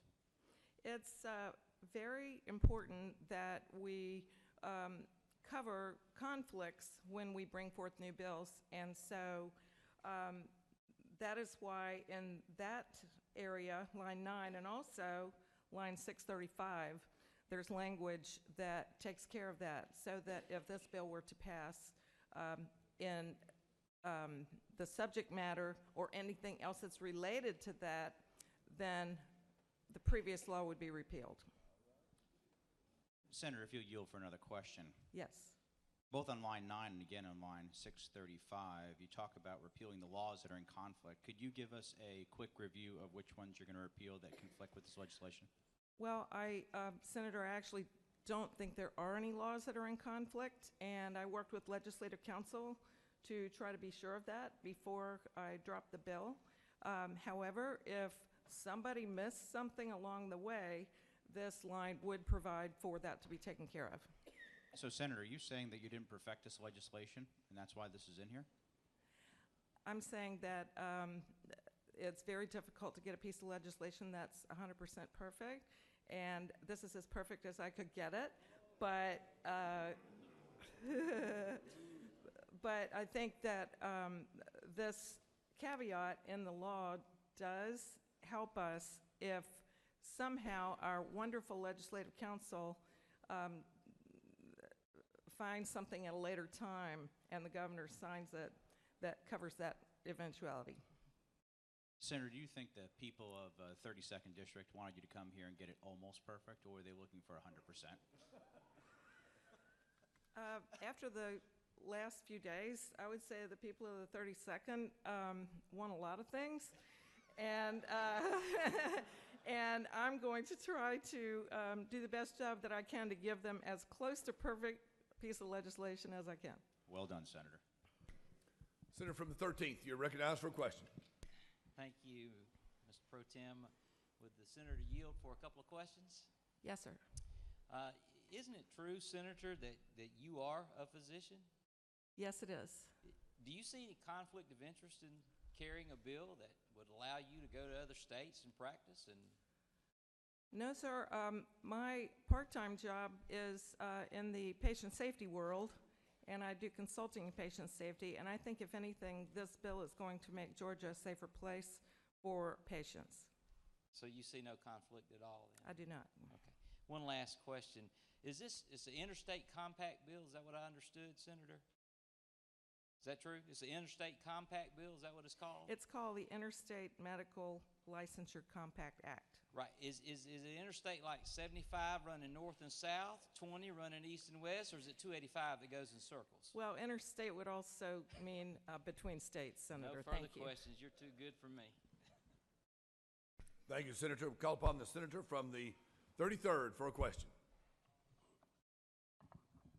Thank you, Mr. President. Will the senator yield? Yes. I'd like to welcome you to the Senate, and thank you so much for working with me on my bills this session. It's been wonderful working together with you. But you know, here in the Senate, we have standards, and especially when it comes to ethics. Have you had your ethics class yet here in the Senate? Senator, I have had a presentation on ethics that I think all the senators have had, but in addition, I'm on the Ethics Committee. Well, that's why I asked you this question, because I was looking on line 65, and it said to establish minimum standards, and on 67 it says to accept any gifts, grants, donations, or other funds. Does that sound ethical to you for a bill, Senator? That's a rhetorical question. You can just think about it. Thank you, Senator. Senator, there are no further questions. Let's give her a hand. Thank you. Oh, you're the well.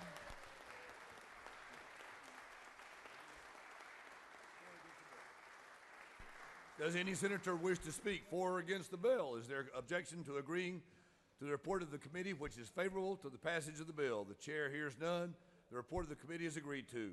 Shall the main question now be put? Are there any objections? The chair hears none, and the main question is ordered. Shall this bill now pass? The question is on the passage of the bill. All those in favor of the bill will vote yea. Those opposed will vote nay. Secretary, if you'll unlock the machines.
On the passage of the bills, the yeas are 49. Take a bow, Senator. The nays are 0. This bill, obviously having received the requisite constitutional majority, is therefore passed. Mr. Secretary, read Senate Bill 422. Senate Bill 422 by Senator Untom and the 45th and others, a bill entitled and act in Chapter 22 of Title 31 of the OCGA relating to clinical laboratories so as to provide for changes to provisions exempting pharmacists from provisions of said chapter when performing certain tests and for other purposes. That concludes the order.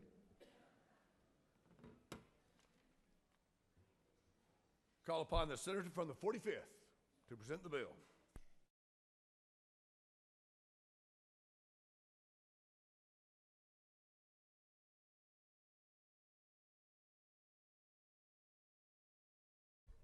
Thank you, Mr. President Pro Tem. This is a very simple bill, Senate Bill 422, that originated from the president of the Senate's task force where we went around the state of Georgia looking at innovative ways to assist and improve the healthcare infrastructure in the state.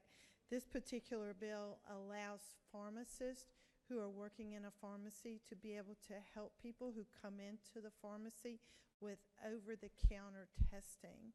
As you know, the CLIA laws, the Clinical Laboratory Improvement Amendments, are very, very complicated, and this particular bill allows the pharmacists to be able to help our constituents much better. I'll be glad to answer any questions.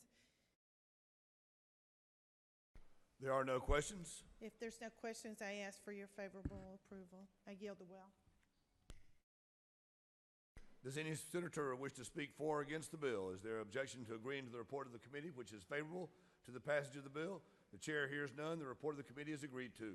Shall the main question now be put? Are there any objections? The chair hears none, and the main question is ordered. Shall this bill pass? The question is on the passage of the bill.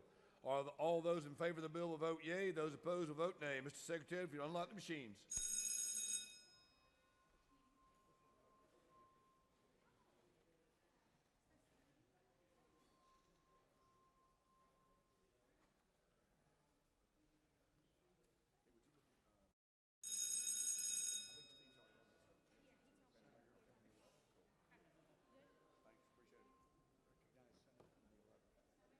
Senator from the 11th, why do you rise?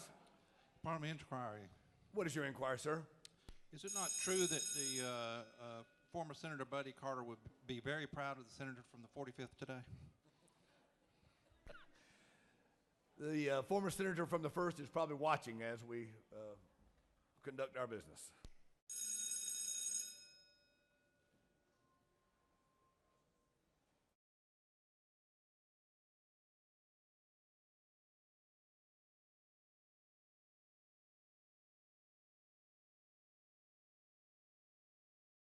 Wow. On the passage of the bills, the yeas are 50, the nays are 0.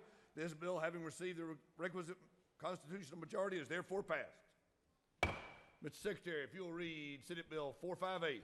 Senate Bill 458 by Senator Wilkinson of the 50th and others, a bill will be titled, an act to amend Article 1 and Chapter 5 of Title 48 of the OCGA, relating general provisions regarding ad valorem taxation of property, so as to provide the conditions upon which family-owned farm entities may elect to discontinue qualifying use of bona fide conservation use property while incurring reduced penalties and for other purposes. That concludes the order.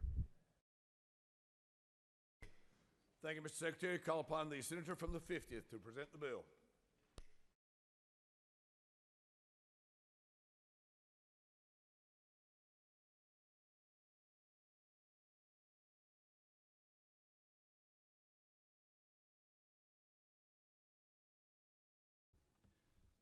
Thank you, Mr. President, members of the Senate. Senate Bill 458 allows for reduced penalties for family-owned farms that elect to discontinue conservation use. At the current time, under a CUVA covenant, after you reach the age of 65, if you break the covenant, the penalty is reduced. It's not eliminated, but it is reduced. This bill would allow for individuals who are over the age of 65 who are a member of an LLC, and the LLC has been in the covenant for more than 13 years to receive the same break on the penalty as an individual who is more than 65 years of age. Now, at the current time, there are some counties that already give the individual in the LLC the same break he would receive otherwise, but some counties do not. This would allow for uniformity and fairness in the law. So, Mr. President, if there are no questions, I'll yield the well. There are no questions, Senator. Thank you. I urge your favorable consideration. Does any senator wish to speak for or against the bill? Is there any objection to the agreeing to the report of the committee, which is favorable to the passage of the bill? The chair hears none. The report of the committee is agreed to. Shall the main question now be put? Are there any objections? The chair hears none. The main question is ordered. Shall this bill now pass? The question is on the passage of the bill. All those in favor will vote yea. All those opposed will vote nay. Mr. Secretary, if you'll unlock the machines.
On the passage of the bills, the yeas are 46 and nays are 0.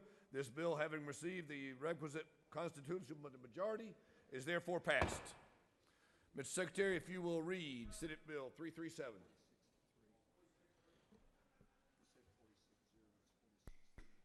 I stand corrected, 46-3. Senate Bill 337 by Senator Untom of the 45th and others, a bill be titled, an act to amend Article 2, Chapter 8 of Title 24 of the OCGA relating to admissions and confessions so as to provide for an effective date for the procedure relating to the testimony of a child's description of sexual contact or physical abuse and for other purposes. That concludes the order.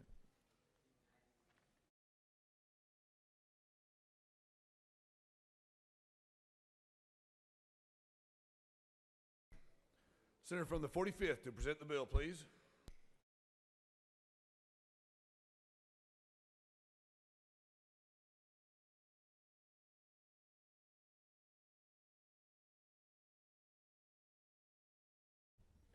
Thank you, Mr. Pro Tem. One of the most important things we do in the Senate, in my opinion, is to take care of people who are victims and victimization. And usually those people are the elderly and children because they are our most vulnerable citizens. And that's exactly what Senate Bill 337 does. It addresses the issue of child abuse It changes the statute so that motions made in court of the hearing or the trial can be the same. We introduced this bill as House Bill 293 last year, and it was recommitted. We feel like it's very important that these changes be made to pretrial hearings and pretrial motions as well as in the trial. I'll be glad to answer any questions on Senate Bill 337. If there's no question, I yield the will and I ask for your favorable consideration. There are no questions, Senator. Does any other senator wish to speak for or against the bill? Is there objection to agreeing to the committee substitute, which is favorable to the passage of the bill? The chair hears none. The report of the committee is agreed to. Shall the main question now be put? Are there any objections? The chair hears none, and the main question is ordered. Shall this bill now pass? The question is on the passage of the bill. All those in favor will vote yea. Those opposed will vote nay. Mr. Secretary, if you will unlock the machines.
On the passage of the bills, the yeas are 51, the nays are 0.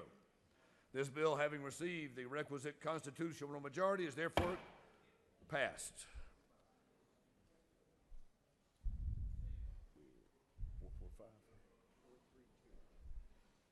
Senate Bill 432, Mr. President, excuse me, Mr. Secretary, if you'll read the bill. Senate Bill 432 by Senator Albers the 56th and others. A bill entitled an act to amend Article 2, Chapter 7 of Title 48 of the CGA, relating to imposition, rate, computation, and exemptions from state income tax, so as to provide for the expiration of certain tax credits, to amend Code Section 4883 of the CGA, relating to exemptions from state sales and use taxes, so as to repeal and reserve certain exemptions from state sales and use taxes and for other purposes. Mr. President, Senate Committee on Finance offers the following substitute Senate Bill 432, a bill entitled an act to amend Article 3 of Chapter 5 of Title 28 of the CGA, relating to fiscal bills generally, so as to require an economic analysis to be conducted by the state auditor of certain income tax credits and exemptions from sales and use taxes according to a schedule and for other purposes. That concludes the order. I call upon the senator from the 56th to present the bill.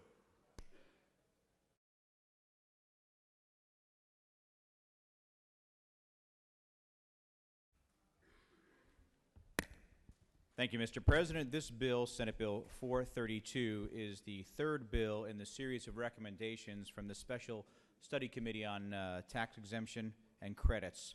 This bill, following the last one, which set a business case process or sunrise process in place, now has a schedule where each grouping of those bills will be measured on a certain year basis, and they're broken down between the years of 2018 to the years 2024 to make sure we're consistently monitoring and measuring each one of those credits and exemptions, so we as a Senate body, and specifically the Senate Finance Committee and the chair, are able to review those in detail so we can make good decisions for the people of Georgia. If there are no questions, I will yield the will. Senator, there are questions. Senator from the 26th.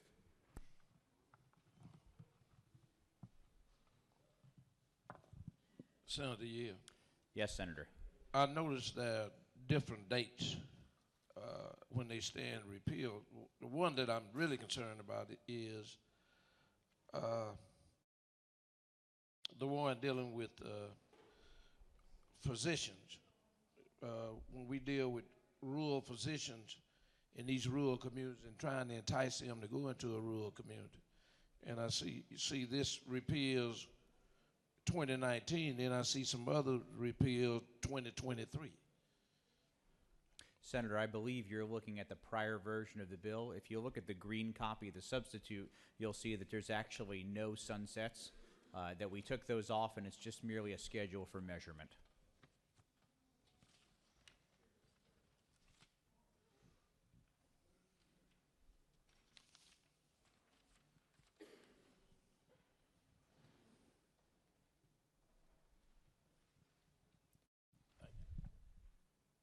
Senator, there are no further questions.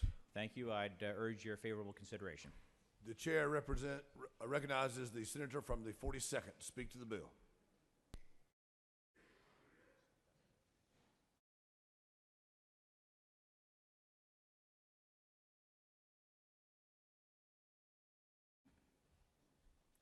Thank you, Mr. President. I am in support of this legislation, and I do want to thank the senator from the 56th for his hard work on this and the entire study committee. I think that I've certainly know that I am among other colleagues who've thought we should tackle this issue for a long time. So I am grateful. What I wanted to just make a quick point about is that while it is a little bit difficult for me to understand some of this legalese, I believe that on the list of sales tax exemptions that we will be looking at on a going forward basis include a couple things that have been in the code for a long time. For example, the sales tax exemption on groceries and prescription drugs. I believe they've been in the code since the late 80s, and I want to ask us to all sort of approach those exemptions and others that have to do with medical needs or necessities, such as, I think there's a couple others like that, prescription drugs, insulin, sales of oxygen by a physician.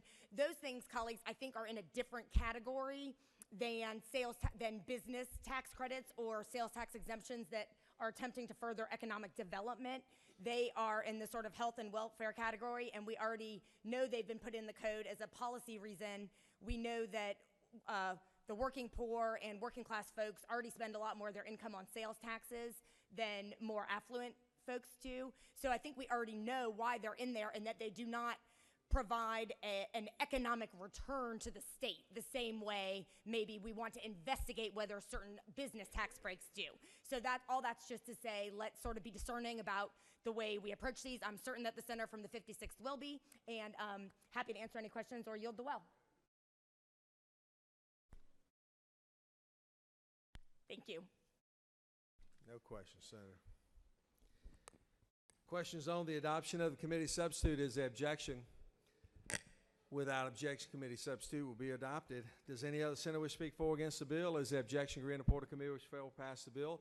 Chairs none. Report of committee is agreed to. Shall the main question be now put? Are the objections? Chairs none. Main question is ordered. Shall this bill now pass? Question on the pass of the bill. All those in favor of the bill will vote aye. Those opposed, no. Secretary will unlock the machine.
On the passage bill, the yeas are 53 and the nays are 0, and this bill, MC Rex constitutional majority, is therefore adopted.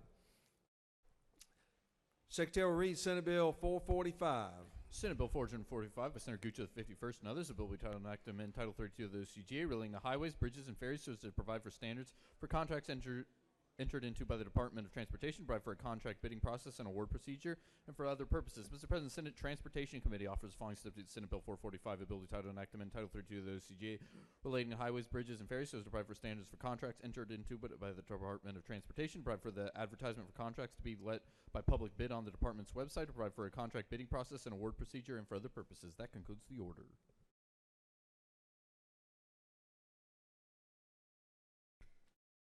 Chair recognizes Senator from the 51st to present the bill.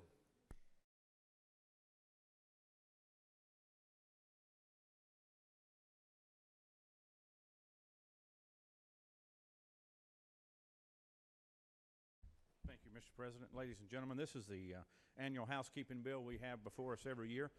This bill strikes several small parts in the bill and adds some others, but it deals with primarily the bid requirements for performance bonds. It adds state-funded projects to the requirements that we already require for federal-funded projects. It changes some of the advertising requirements for GDOT whenever they bid projects and before they advertise them. That would allow them to use the website instead of just the local newspapers in the communities. It also has a section about E-Verify documents being signed prior to the bid of the contracts in lieu of being signed before the bidding is started. It prohibits camping and campfires under bridges and in public right-of-ways. Y'all may remember a little situation we had last year regarding that.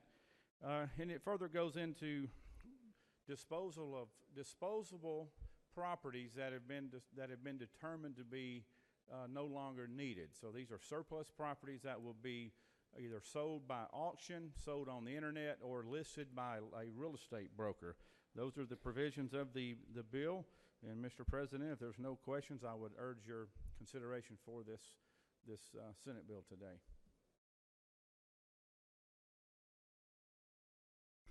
No questions, Thank Senator.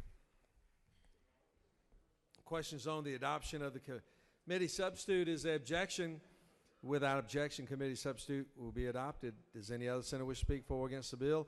Is there objection? Agree in the Porter Committee which fail will pass the bill. Chairs none. Porter Committee is agreed to. Shall the main question be now put? Of the objections, chairs none. Main question is ordered.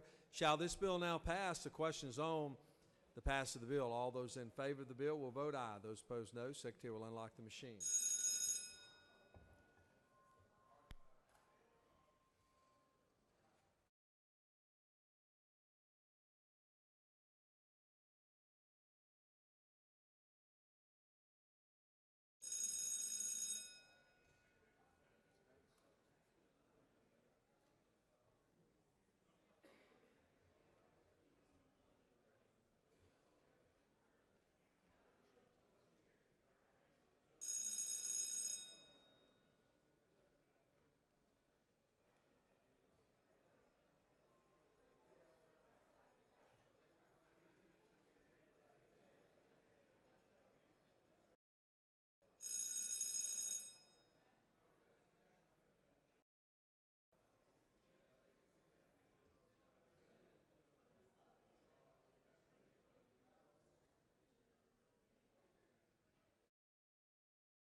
On the pass of the bill, the yeas are 52 and the nays are 0, and this bill, IMC records constitutional majority, is therefore adopted.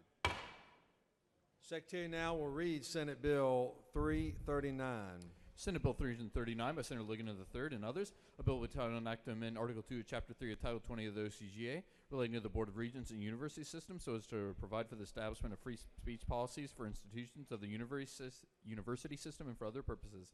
Mr. President, Senate Higher Education Committee offers the following substitute Senate Bill 339, a bill with title and act to amend Article 2, Chapter 3, Title 20 of the OCGA relating to the Board of Regents and University System so as to require the Board of Regents to develop a policy providing for free speech to be implemented at all institutions of the university system and for other purposes. That concludes the order.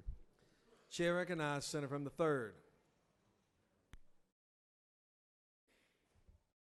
Thank you, Mr. President. One of the fundamental cornerstones of liberty is the freedom of speech. But unfortunately, across the country, we have seen that many higher educational professionals are signaling to students that the freedom of speech only means what a campus policy provides and not what the First Amendment protects. And we've seen freedom of speech zones curtail speech that comes from a particular point of view. The disruption of speech is given by invited speakers through shout downs, where students who disagree with the point of view being made just shout down the speaker so that those who come to the meeting to listen and learn and to be involved in a debate are not able to hear the point of view. We've seen speakers disinvited by administrators because of the content of the speech. And certainly Georgia has not been immune from these instances. We've had suits against Georgia Tech, the University of Georgia, involving free speech issues. In 2016 and 2017 at the University of Georgia, there were shout-down disruptions in classes. In 2017, a couple of our universities earned the rebuke of the Foundation of Individual Rights in Education for unconstitutional speech codes. And then just last week, Kennesaw State University was again sued for discriminating against a particular viewpoint in a free speech zone. And 339 establishes some concepts for the Board of Regents to follow. This bill we worked with them, and this is a compromise bill that came out of our discussions, and we certainly are grateful that they worked with us on the bill. And basically, the bill is to encourage free speech. It recognizes that our universities are to be places of open dialogue and discussion. It recognizes that sometimes you have to have reasonable limitations on speech, but they need to be content neutral in order to protect the order and discipline on the university.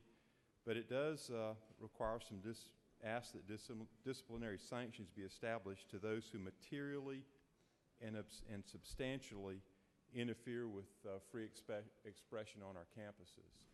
And one thing that I think that it does, that is important, that it does require, it requires the Board of Regents to review what's going on in terms of free speech on the campuses every year and report back to the governor and the General Assembly. So perhaps students who are wanting to express their ideas don't continually find themselves in conflict with the administration, or we don't have situations where disruptions to invited speakers continue to occur, and really the bill would help discourage that from growing to the levels that we've seen other places across the country. So, Mr. President, I'll be glad to answer any questions at this time. You do have some questions. The chair recognizes the senator from the 26th, gentleman from Bibb County, for a question. Senator Yield. Yes, sir. So I would assume that if the folks who were up in Virginia, who called themselves having free speech, and people objected to it, and then they decided to run over a person and kill them, those folks would be on the campus, and this bill will basically keep young students from protesting. No, it doesn't prevent protest at all. It does not prevent protest at all. In fact, you just said shouting. Protest is shouting. Well, protesting is shouting, son. You know, free speech doesn't mean that if you have an invited speaker who's up speaking, that you just get to shout it down and drown that person out so that he can't be heard. I mean, there are legitimate limitations on free speech. For example, you can't yell fire in a crowded theater so that you create a stampede and people hurt themselves. So, and if you look at the bill, we're talking about restrictions. For example, on line 32, within the limits of reasonable viewpoint neutral and content neutral restrictions on time, place, manner of expression established by the institution. So there's... With the Senator Yield. Yes, sir.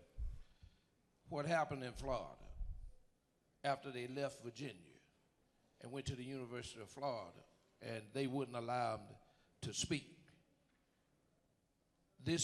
If this bill were law in Florida, there would be consequences for those students who wouldn't allow them to speak at the University of Florida.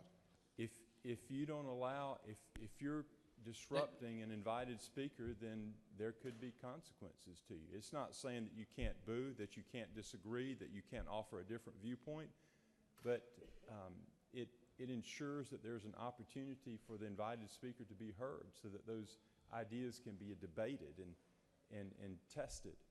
You can't test an idea or debate it if it's being shouted down and it can't even be heard. Senator Yield. Yes, sir.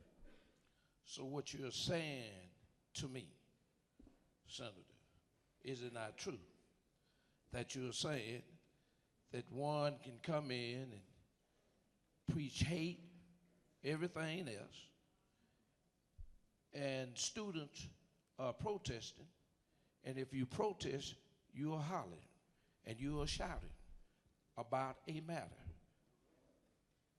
They would, if this were law, right, they would be in violation of this bill. If you have an invited speaker who is speaking on an idea, and it may be controversial, it may be offensive, you're right.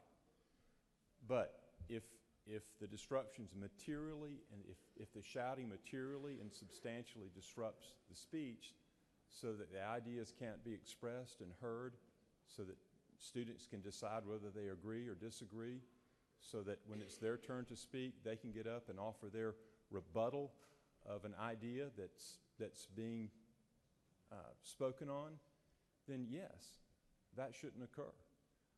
We need to encourage civil debate, and that's what this bill does. Senator Yield. Yes, sir. Was there a civil debate in Virginia? From what I saw, there wasn't civil debate. I mean, if speeches are being disrupted and you can't. In other words, you get run over by a car, and that's civil debate. Well, but that's not civil. That's not what we're talking. You're talking about criminal activity, and that's not what we're talking about. I'm talking about speech. This does not justify in any way any violence. It's to discourage violence and to encourage civility.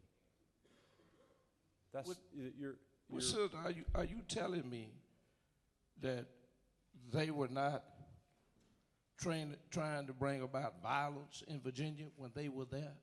You know, there was violence there, and that violence is never, I mean, it's to be condemned, and those who propagated that deserve to be punished, and I'm sure they're going to be punished, and that's not what we're talking about. We're not talking about violence. We're talking about speech and having respect for each other and being able to hear what the invited speaker is talking about so that those ideas can be tested and debated. And if they're hateful ideas, then certainly they can be condemned. Our First Amendment is very precious, and there's no guarantee that we may not be offended by something that's said, but we should all have the right to debate and hear and test those ideas. Chair recognizes Senator from the 40th for a question. Senator Yield? Yes, sir. Senator, isn't it true that we had the university system testify on this bill, and they were for the research universities as well as 3 of the other universities? We did. Further Yield? Yes. Isn't it also true that the purpose of the bill is to allow all viewpoints, regardless of content, by invited guests on a campus, the opportunity to speak without being interrupted, and in fact, if it gets excessive interruption, the administrators testified that what they would do would ask the people to possibly leave and go out, and they provide a place for them to do a counter-protest if that was necessary. Is that not true? You're exactly right, and if the protesters didn't do that, then they could be subject to sanctions because they shouldn't disrupt those ideas. And we yield for one final question. Yes. Isn't it true that the purpose of this bill is to allow civil discourse and make sure that we do not have the violent type of situations that have happened on campuses throughout the country, but not here in Georgia? Is that not true? That's correct. It's to promote civil discourse and civility. Thank you. Chair recognizes Senator from the 2nd for a question. Yes. Do you yield? Yes, sir. What is the punishment under this legislation if one should boo or protest a speaker? Well, I don't think there is a punishment for booing. I mean, it has to rise to the level where it's substantially and materially disrupting a speaker. But the bill doesn't prescribe any sort of punishment. We work with the university system. It just says that they're to make that judgment call for what is appropriate for the situation, and a range of appropriate disciplinary sanctions for those who disrupt a speech so that it can't be heard. Do the gentleman for the yield? Yes. Do the universities have this ability at this present time? Well, they could, but they haven't been doing it. And we've seen two instances at the University of Georgia 2 years in a row where speech has been disrupted. And this is just saying we want you to go ahead and do this. We don't want it to escalate anymore. We want to maintain an atmosphere of civility so that ideas can be exchanged and debated. That's what we're after. Do the gentleman for the yield? Yes. What if the speaker preaches hate, or what if the speaker preaches violence? There's no recourse for the student? Well, if the preacher preaches hate or violence, the students have a lot of recourse. They can get up and walk out. When he finishes, then they can get up and they can condemn the ideas and say why that speaker is wrong and why others in the room should reject his opinions and his positions. That's the proper way of debating it in a civil society. Does the gentleman for the yield? Yes, sir. Isn't it true, sir, that a university is the student's home? In most cases, it's their residence? The university, the primary function of the university is to learn and to debate and to receive an education and to exchange ideas. And yes, you do go there and you stay there for a time, but then you go back home. But the primary place is to have that exchange of ideas and that debate. And sometimes when you're debating ideas and you're exposed to new things, you may encounter things that you disagree with and that you may even find offensive. And the First Amendment protects that. But it also gives you the right to think about it and then to debate it and condemn it and to articulate your reasons as to why those ideas are not right, should be rejected, or not proper. Does the gentleman for the yield? Yes. If a student has the university as his home and the speaker is a guest, so that speaker is coming into someone's home and possibly teaching violence or teaching hate or preaching something the student does not have, that may not object to. So the student in his own home have people coming in saying disruptive stuff. Does the student have any recourse?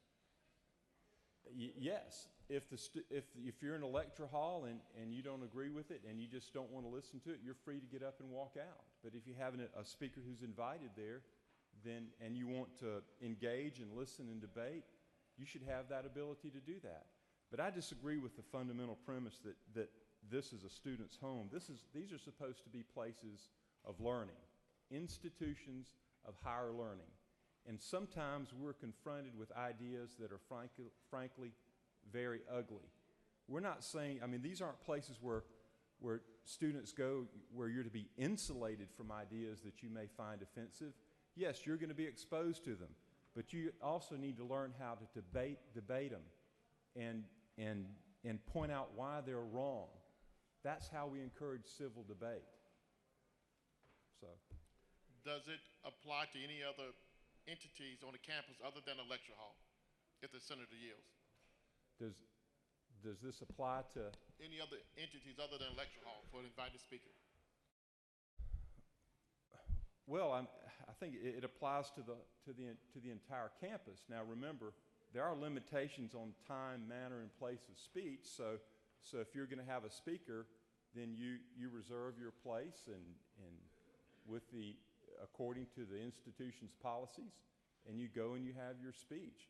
It certainly does not allow disruption in the classroom. It mentions that professors are able to maintain order in the classroom. You're able to maintain order on the campus. But again, the purpose is to encourage debate and free speech.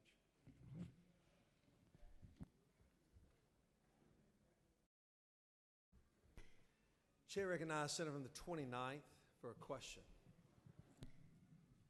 Will the senator yield? Yes. just to continue a little bit with the line of questioning from the senator from the second. Senator, would you agree with me that a student's home on a university campus would be their dorm room or their apartment? Exactly. And Senator, would you further agree with me that the legislation we have under consideration isn't going to allow a speaker invited to campus to appear in a university student's dorm room or apartment? Right. A dorm room or an apartment is not a public place, but the sidewalks of the university, the public areas, that's what I was talking about. Is that's not a student's home. You don't sleep there, although some may, but that's not where you live. And Senator, would you further yield? Yes. Would you agree with me that the part of the purpose of higher education is to expose students to new ideas? You're exactly right. And would you further agree with me that the exposure to some of those ideas students may find troubling or offensive? You're exactly right. And Senator, you'd agree with me that there is no right in the Constitution not to be offended? You're absolutely right. And finally, Senator, I know there's been some questions about how frequent this problem is occurring in Georgia. Am I correct in saying that your bill would require a compilation of an annual report so that we could track the prevalence of this issue? Yes, you're exactly right. And that is, I think that's one of the more important parts of the bill. Thank you, Senator.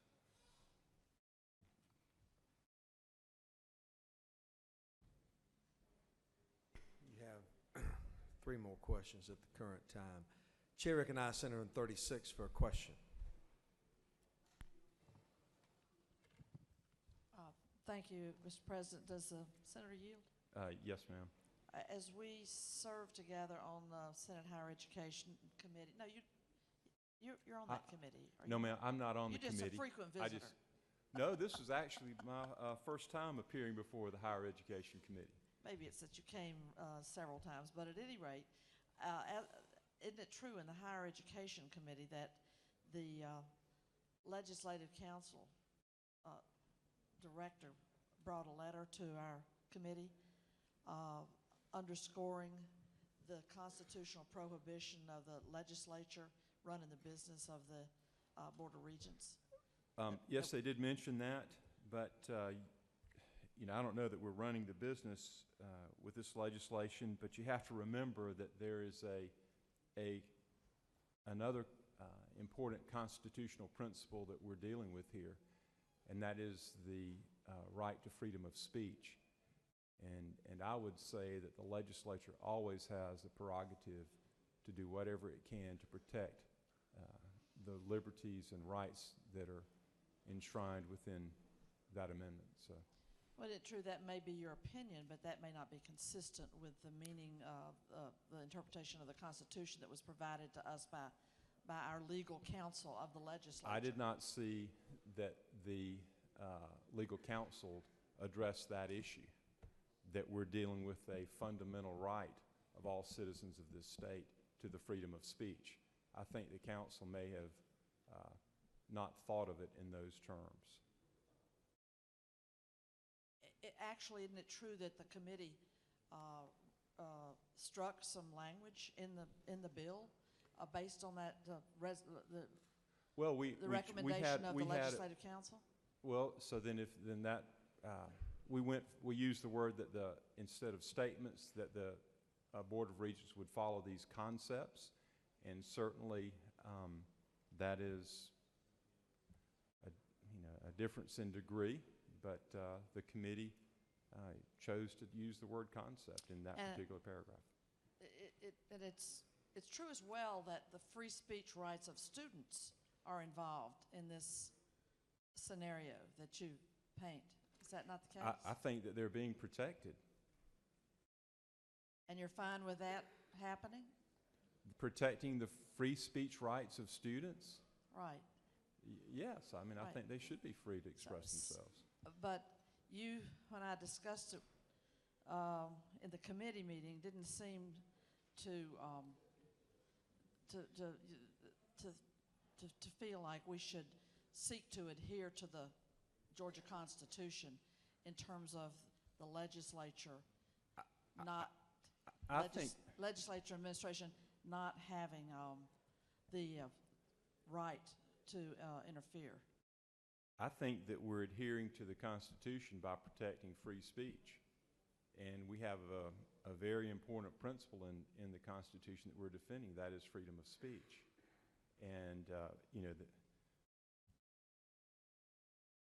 so I don't think that, you know, when students walk onto the campus, they don't leave those First Amendment rights off the campus.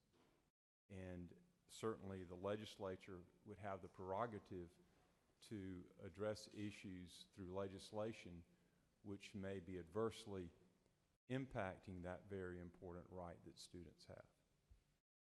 But it's true in the history of this state that there were times when there was interference with academic freedom that came from the legislative branch and that led to putting language in our state constitution that the legislative branch is not to well, you're right, interfere. Senator.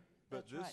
But this bill doesn't tell the universities you have to teach this or you have to teach that. You know, the fact is that you know, we enact other laws that impact our universities. I mean, they're subject to our general laws that we pass, our criminal laws. I mean, they don't pass their own criminal laws for activities on the universities. There's some overlap here. And we're entitled to address the First Amendment rights as well. We're not telling them what to teach. We're saying we're going to work to protect these very important rights. Well, it's fine, isn't it, if you decide that what you adjudge to be addressed over there with the Chancellor and the Board of Regents is appropriate because you want to address it, but on other matters, not so much. I mean, I just find it a bit informative when the head of our legislative council, the attorneys that are hired to staff us and to instruct us on any time we cross a line with the Constitution, as well as to help us craft legislation to meet our aims. But when they come with a written letter to the chair of the committee pointing out this constitutional reality, it would behoove us, I think, to adhere to that rather than going down the road with legislation that'll put us in court later. Right. Again, Potentially. Senator, they didn't address the fact that this legislation is protecting another First Amendment right within our very own Bill of Rights in our state here. So. A further question. I wanted to ask you, because I don't want to go by word of mouth or rumor, but is it true that the Goldwater Institute has this as model legislation? Well, actually, it started out that way, but it is not exactly patterned after their legislation now. It's been changed.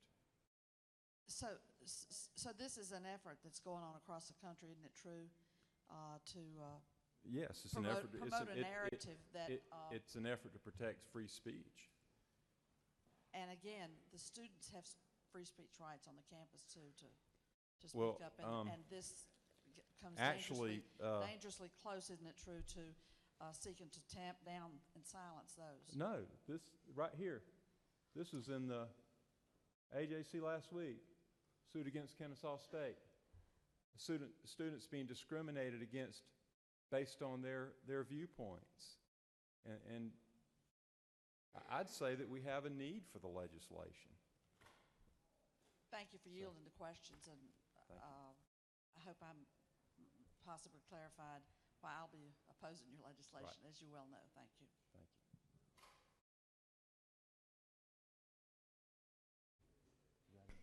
Chair recognizes Senator from the 16th for a question. Senator Yale. Yes, sir. Isn't this bill really a First Amendment for our college campuses that has been limited from the standpoint of who could speak and what they could speak about, and this is to open those doors to a free debate? Am I correct? Yes, it's just bringing about a balance. Isn't it much like this chamber that we've sat here with your bill today, and we have allowed Democrat, Republican, and others to speak in a civil and open manner, and what we're looking for is really freedom of speech, which is what we're doing here today? You're exactly right. I believe you have a good bill, and that's what we need is freedom of speech. That's the only way we're going to be able to settle our discourses and discuss the differences. Thank you for bringing it, sir.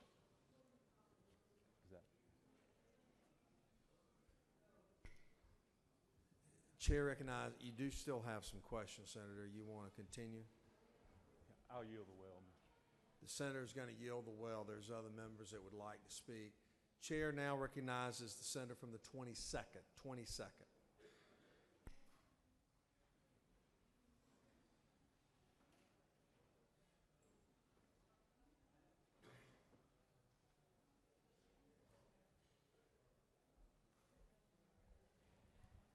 Thank you, Mr. President. I'll be brief and will actually yield also. But I did want to state that I actually agree with most of the principles within this particular bill. It actually gives me great pause that in this day and age, so many persons talk about needing to be shielded from debate. That is a very real concern, and part of this bill does address that.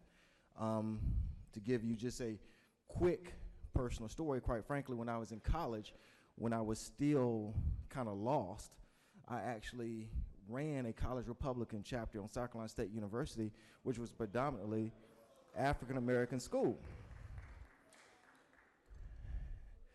I was in a debate, and one of my college professors laid into me so hard. Of course, now I realize that all my positions were totally indefensible, but he laid into me so hard, I actually thought about transferring, and I decided not to engage him even more. But I think that today, I probably could maybe even get that teacher fired. That's not right. And if persons go through the process of getting a room to have conversations, they ought to be able to have those conversations. I don't care if they're conservative or Republican or whatever it may be. They ought to have those conversations. So why do I oppose it is because I'm concerned about the same entities that we're talking about that need certain spaces and things of that nature. If we look on page 3, what concerns me is this idea that the Board of Regents now is going to create almost lists to report to us. That becomes very concerning.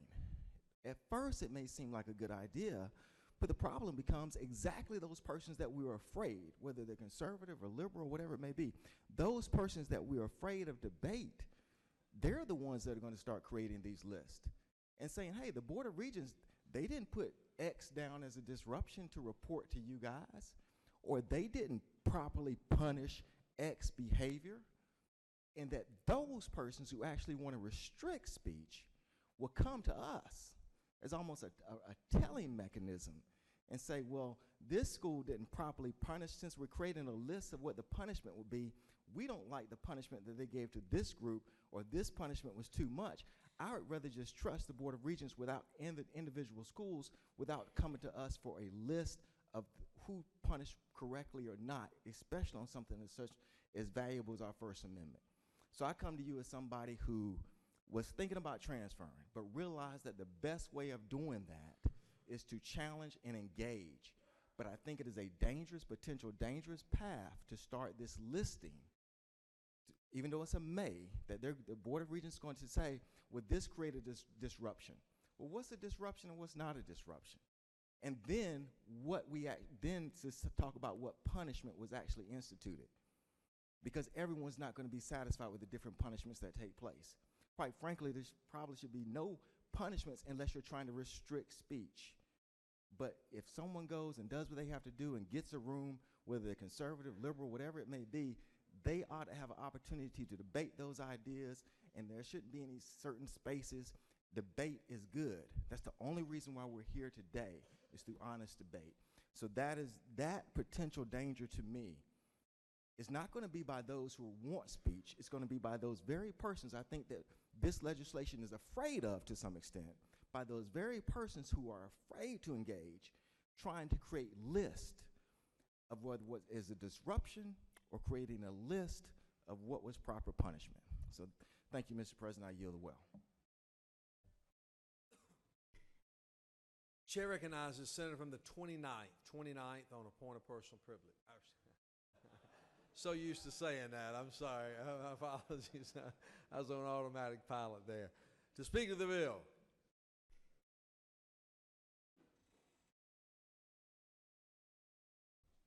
I can offer some other observations if you want me to, Mr. President. But just a couple of quick points. Middlebury College, which is up in Connecticut, they invited Charles Murray, who is a public, I'd describe him as a public intellectual. He's got some points of view and some ideas that some folks find offensive. The purpose of his visit was to be able to express his point of view and then receive questions from a professor who disagreed completely with his point of view. So if you didn't like what Professor Murray had to say, he was going to be called to account for his ideas. There was going to be a free exchange. They get to the day of the event. He's on the stage. There's video of this. You can go take a look at it on the internet. You've got students screaming in the audience, making it difficult for anyone to be heard. The event had to be canceled.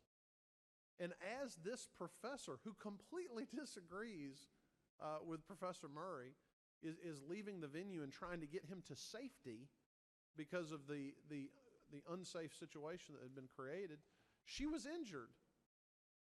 There was a story on CBS Sunday Morning just a few weeks ago displaying all of this, taking about 15 or 20 minutes.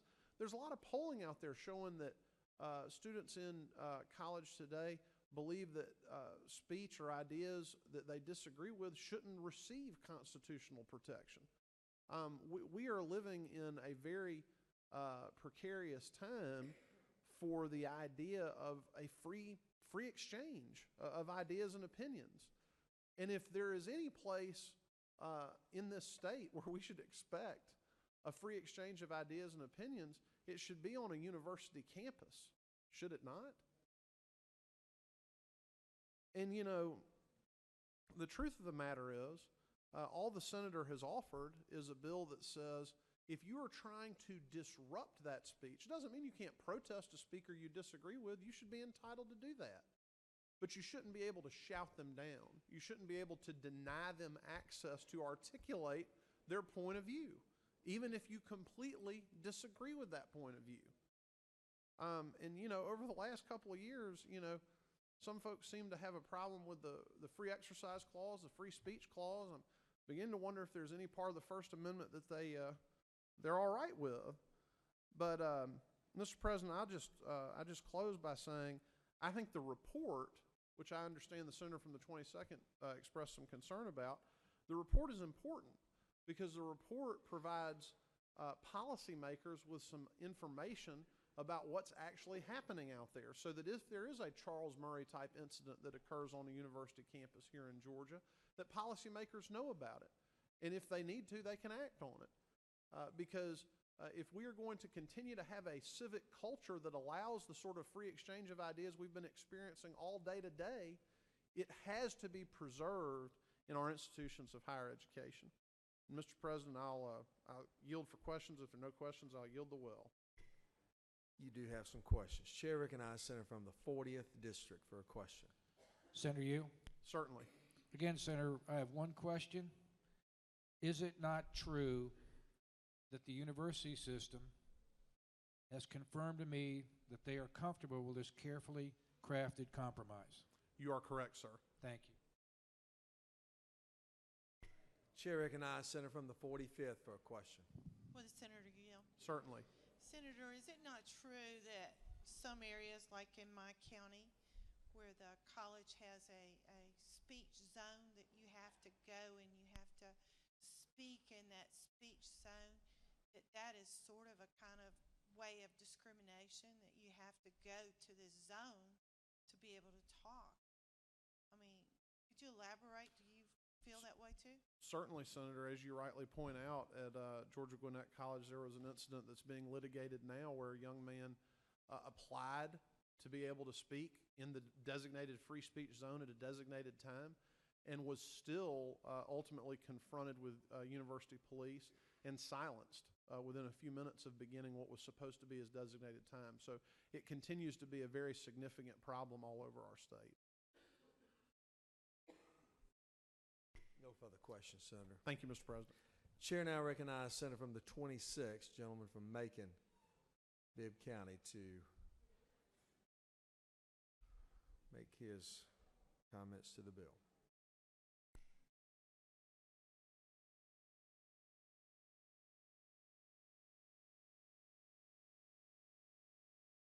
Thank you, Mr. President. Ladies and gentlemen of the Senate, I disagree. I disagree because this bill happens to come at a time when we are having a lot of discourse around this country. You had the incident in Virginia. Yeah, they had the right. I remember marching for the freedom of speech.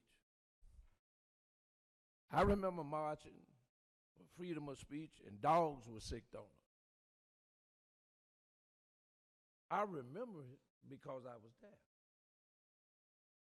Young, a student out of college, protesting about folks voting dead folks who were over 100 years old. What happened in Virginia did not have to happen, even though they had the right to speak and protest, and the other side had the right to speak and protest, and that was violence.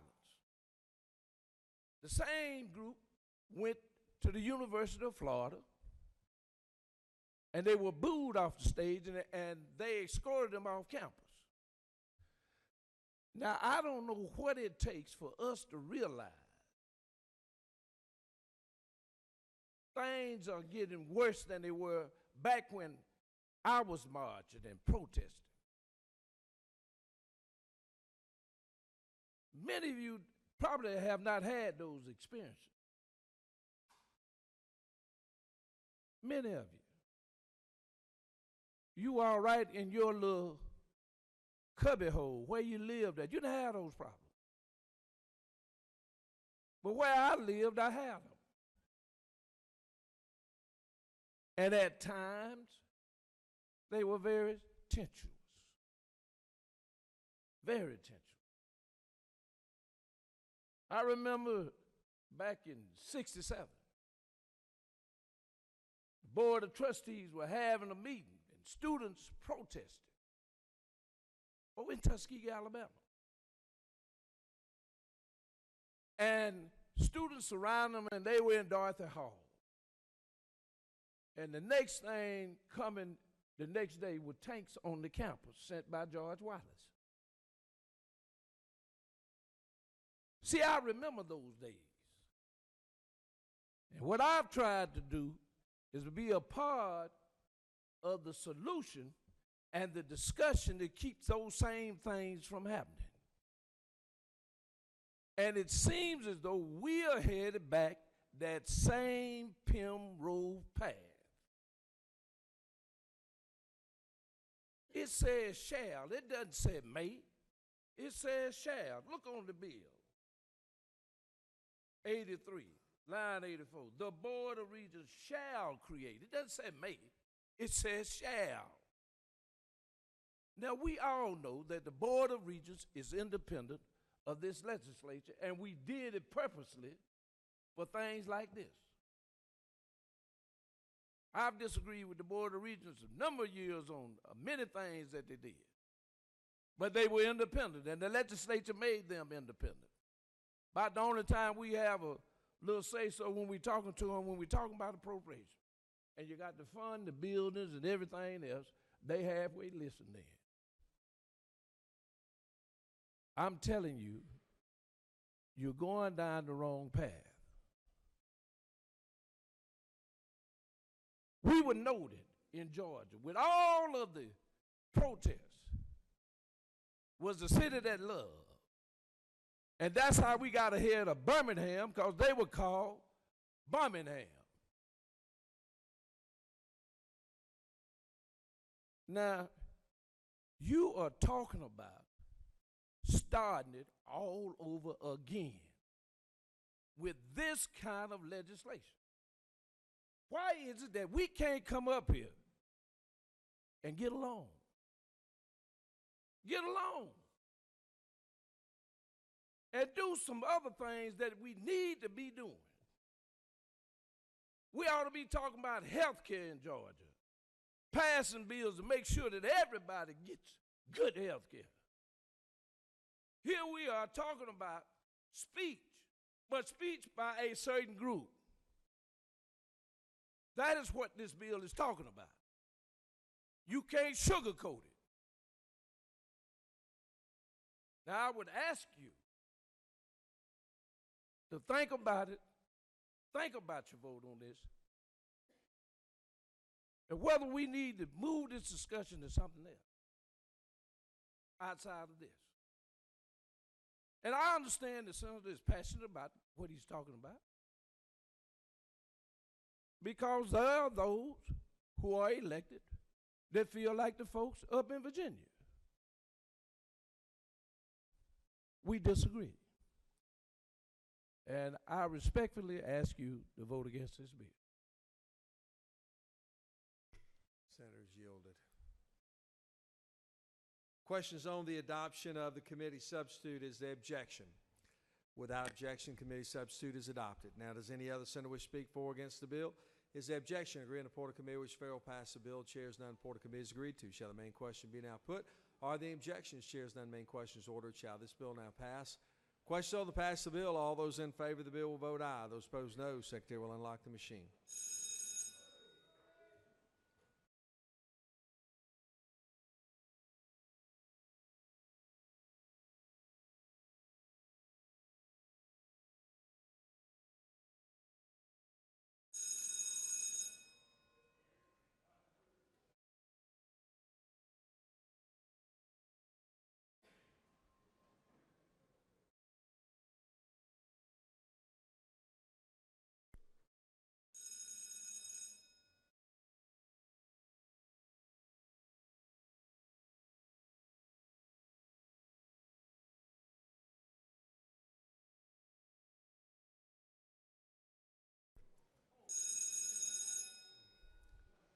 Actually, I have been noticing that on some of these long debates, and it's time to vote, it's the most exercise some of you senators are getting, running to chase a vote.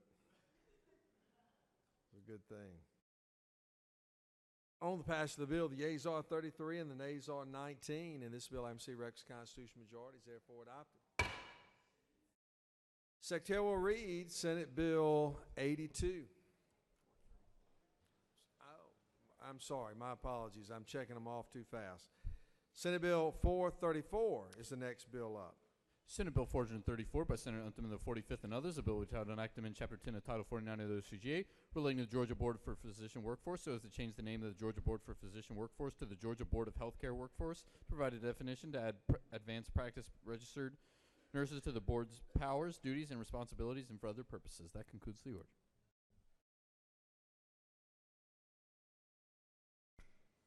Chair recognizes Senator from the 45th, the distinguished Chair of the Health and Human Services Committee, the gentlelady from Gwinnett.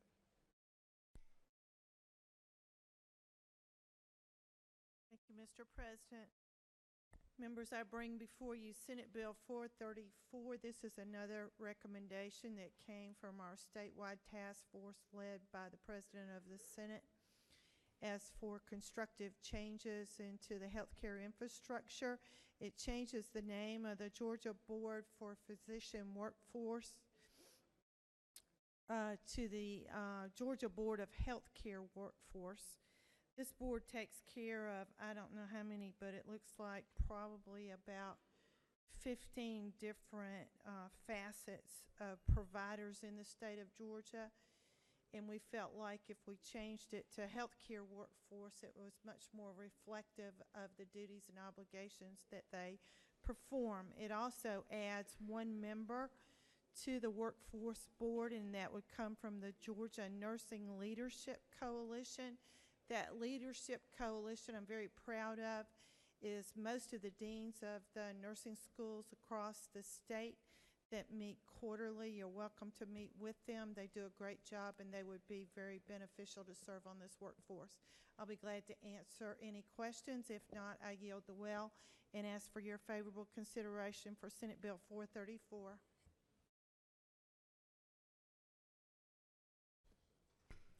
Does any other senator wish to speak for or against the bill? Is there objection? Agree in the Porter Committee which fail will pass the bill. Chairs none.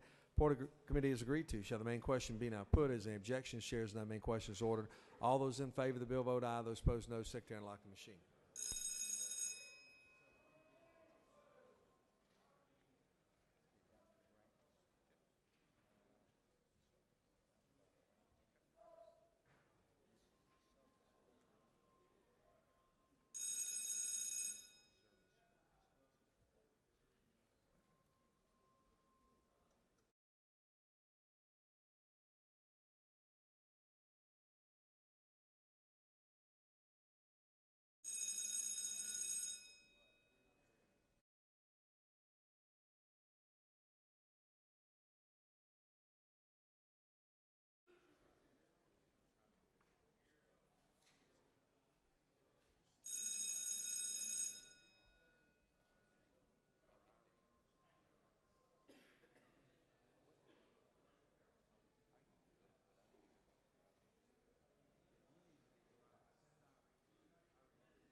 On the pass of the bill, the yeas are 52 and the nays are 0, and this bill having C-Rex constitutional majority is therefore adopted. Secretary will read Senate Bill 82. Senate Bill 82 by Senator Jackson II and others, a bill entitled an act to amend Part 7 of Article 7 of Chapter 3 of Title 20 of the OCGA relating to Hope scholarships and grants so as to create a need-based Hope scholarship and grant and for other purposes. Mr. President, Senate Higher Education Committee offers the following substitute Senate Bill 82, a bill entitled an act to amend Part 7 of Article 7 of Chapter 3 of Title 20 of the OCGA relating to Hope scholarships and grants so as to provide that the members of the Georgia National Guard and Reservists meet residency requirements for other purposes. That concludes the order. Chair recognizes the senator from the 2nd to present the bill.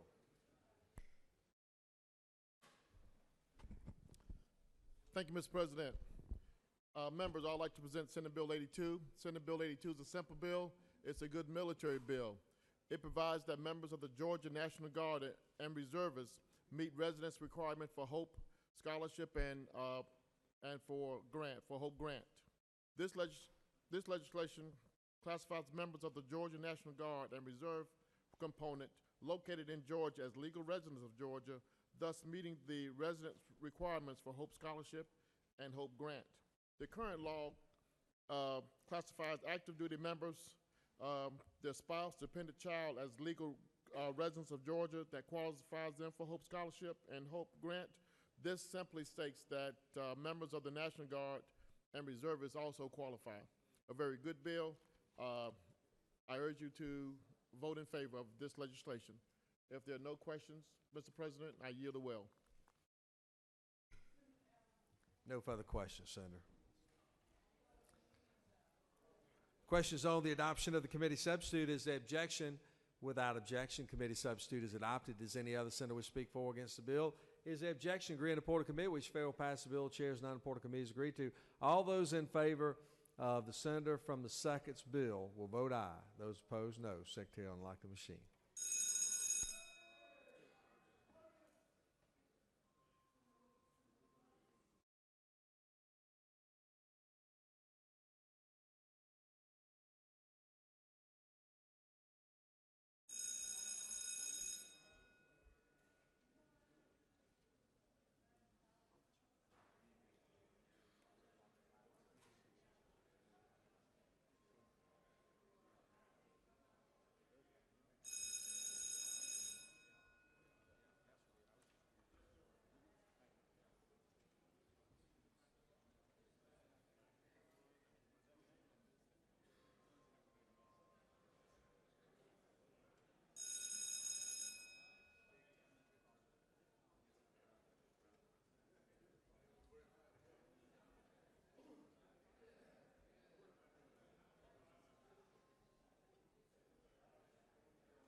Senator from the 31st, your light is on. What purpose? Later? Okay. On the passage of the bill, the yeas are 52, the nays are 0, and this bill, MC records constitutional majority is therefore adopted. Chair now recognizes the senator from the 31st. Thank you, Mr. President. I move that Senate Resolution 104 be laid on the table. Senator is moving to lay SR 104 on the table. Is there objection? Without objection, the bill will be laid on the table. Chair, Secretary will read Senate Bill 443.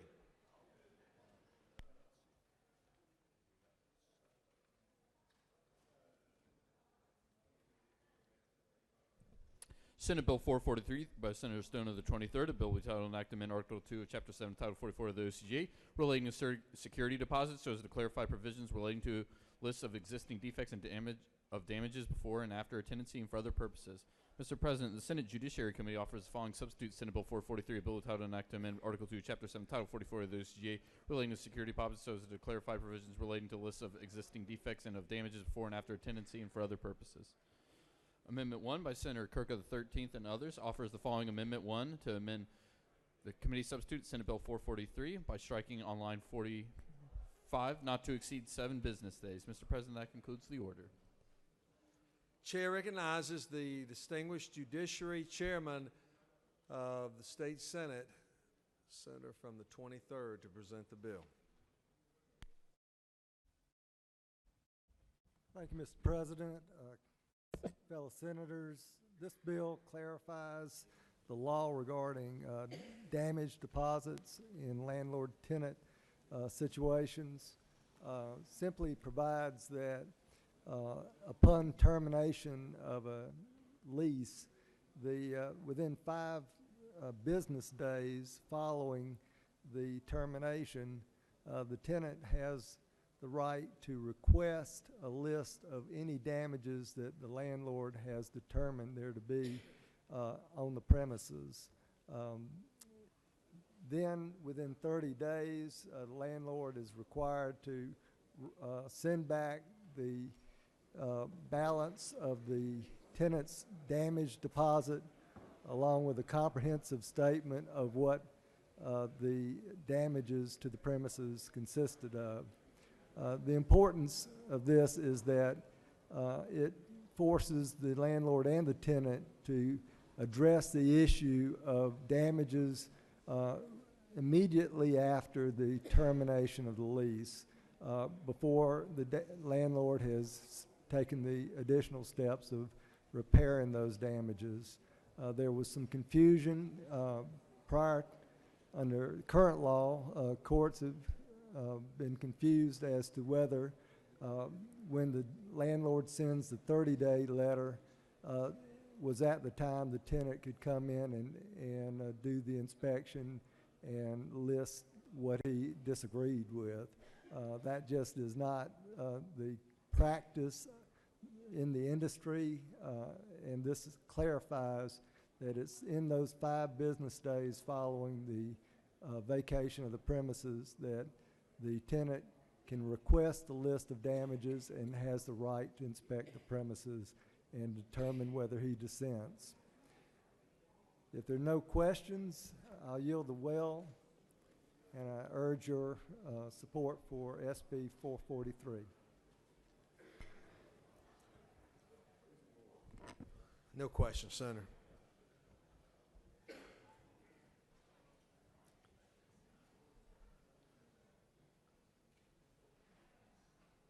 Questions on the adoption of, I'm sorry, we have an amendment authored by the senator from the 13th, and he is recognized this time to speak to his amendment.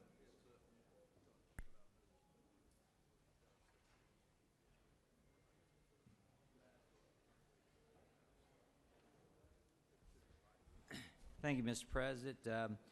The amendment is very simple, and it's a friendly amendment. Senator Stone has agreed with this, and the Georgia Apartment Association is in agreement with this. It just strikes on line 43, not to exceed 7 business days. That's because at this point here, there are deadlines in other points of the bill where you have 5 days and so forth. I'm fine with that. But at this point, the tenant has left and they vacated with no notice.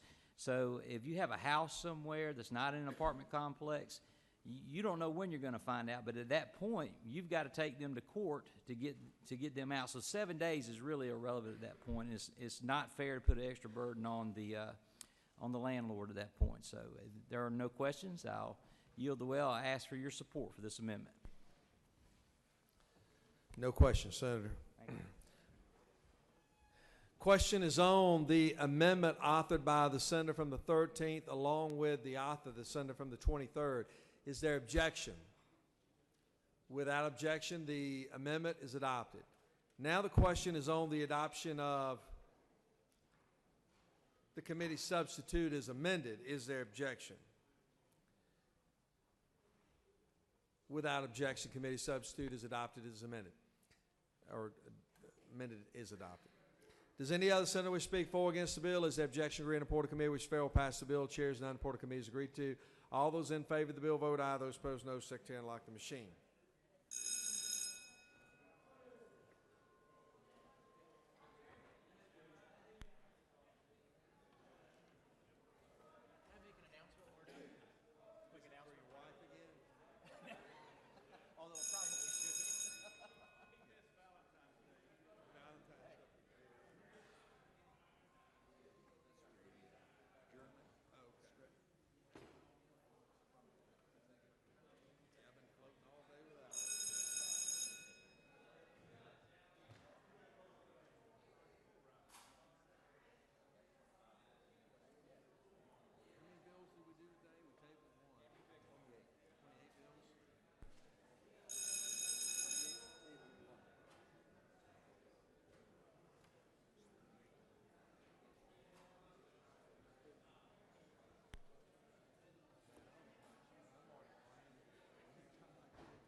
On the passage of the bill, the yeas are 49, the nays are 0.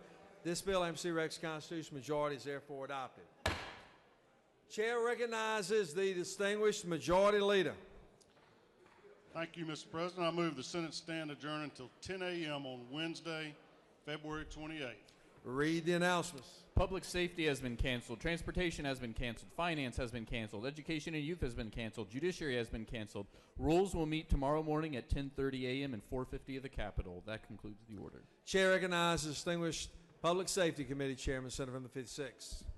Thank you, Mr. President. For those in the Atlanta-Fulton County delegation, our meeting has been moved till 12 noon tomorrow, and we'll be meeting at 125 in the Capitol. There is some food being provided prior to that in the mezz. Please feel free to grab some lunch there and bring it down again. 12 noon tomorrow, Atlanta-Fulton County delegation, Capitol Room 125. Thank you. Are there any other announcement? Let me commend the Senate on doing 28 bills today. Strong. Even the press corps is cheering. Just remember, every bill that you boys put and girls put on the books takes somebody's personal freedom away. 28 of them are gone. Chair recognizes Senator from the 45th.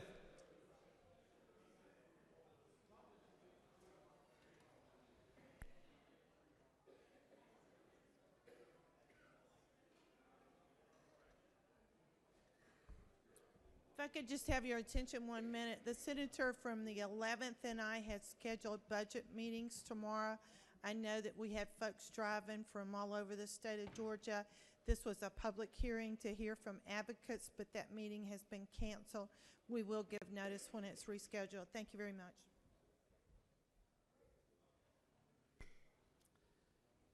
Any other announcements? The Majority Leader has moved that we stand adjourned until 10 a.m. Wednesday, February 28th. All those in favor will say aye. All those opposed, no. The Senate seems to have an appetite to continue to work, but the ayes are going to clearly have it today. We stand adjourned.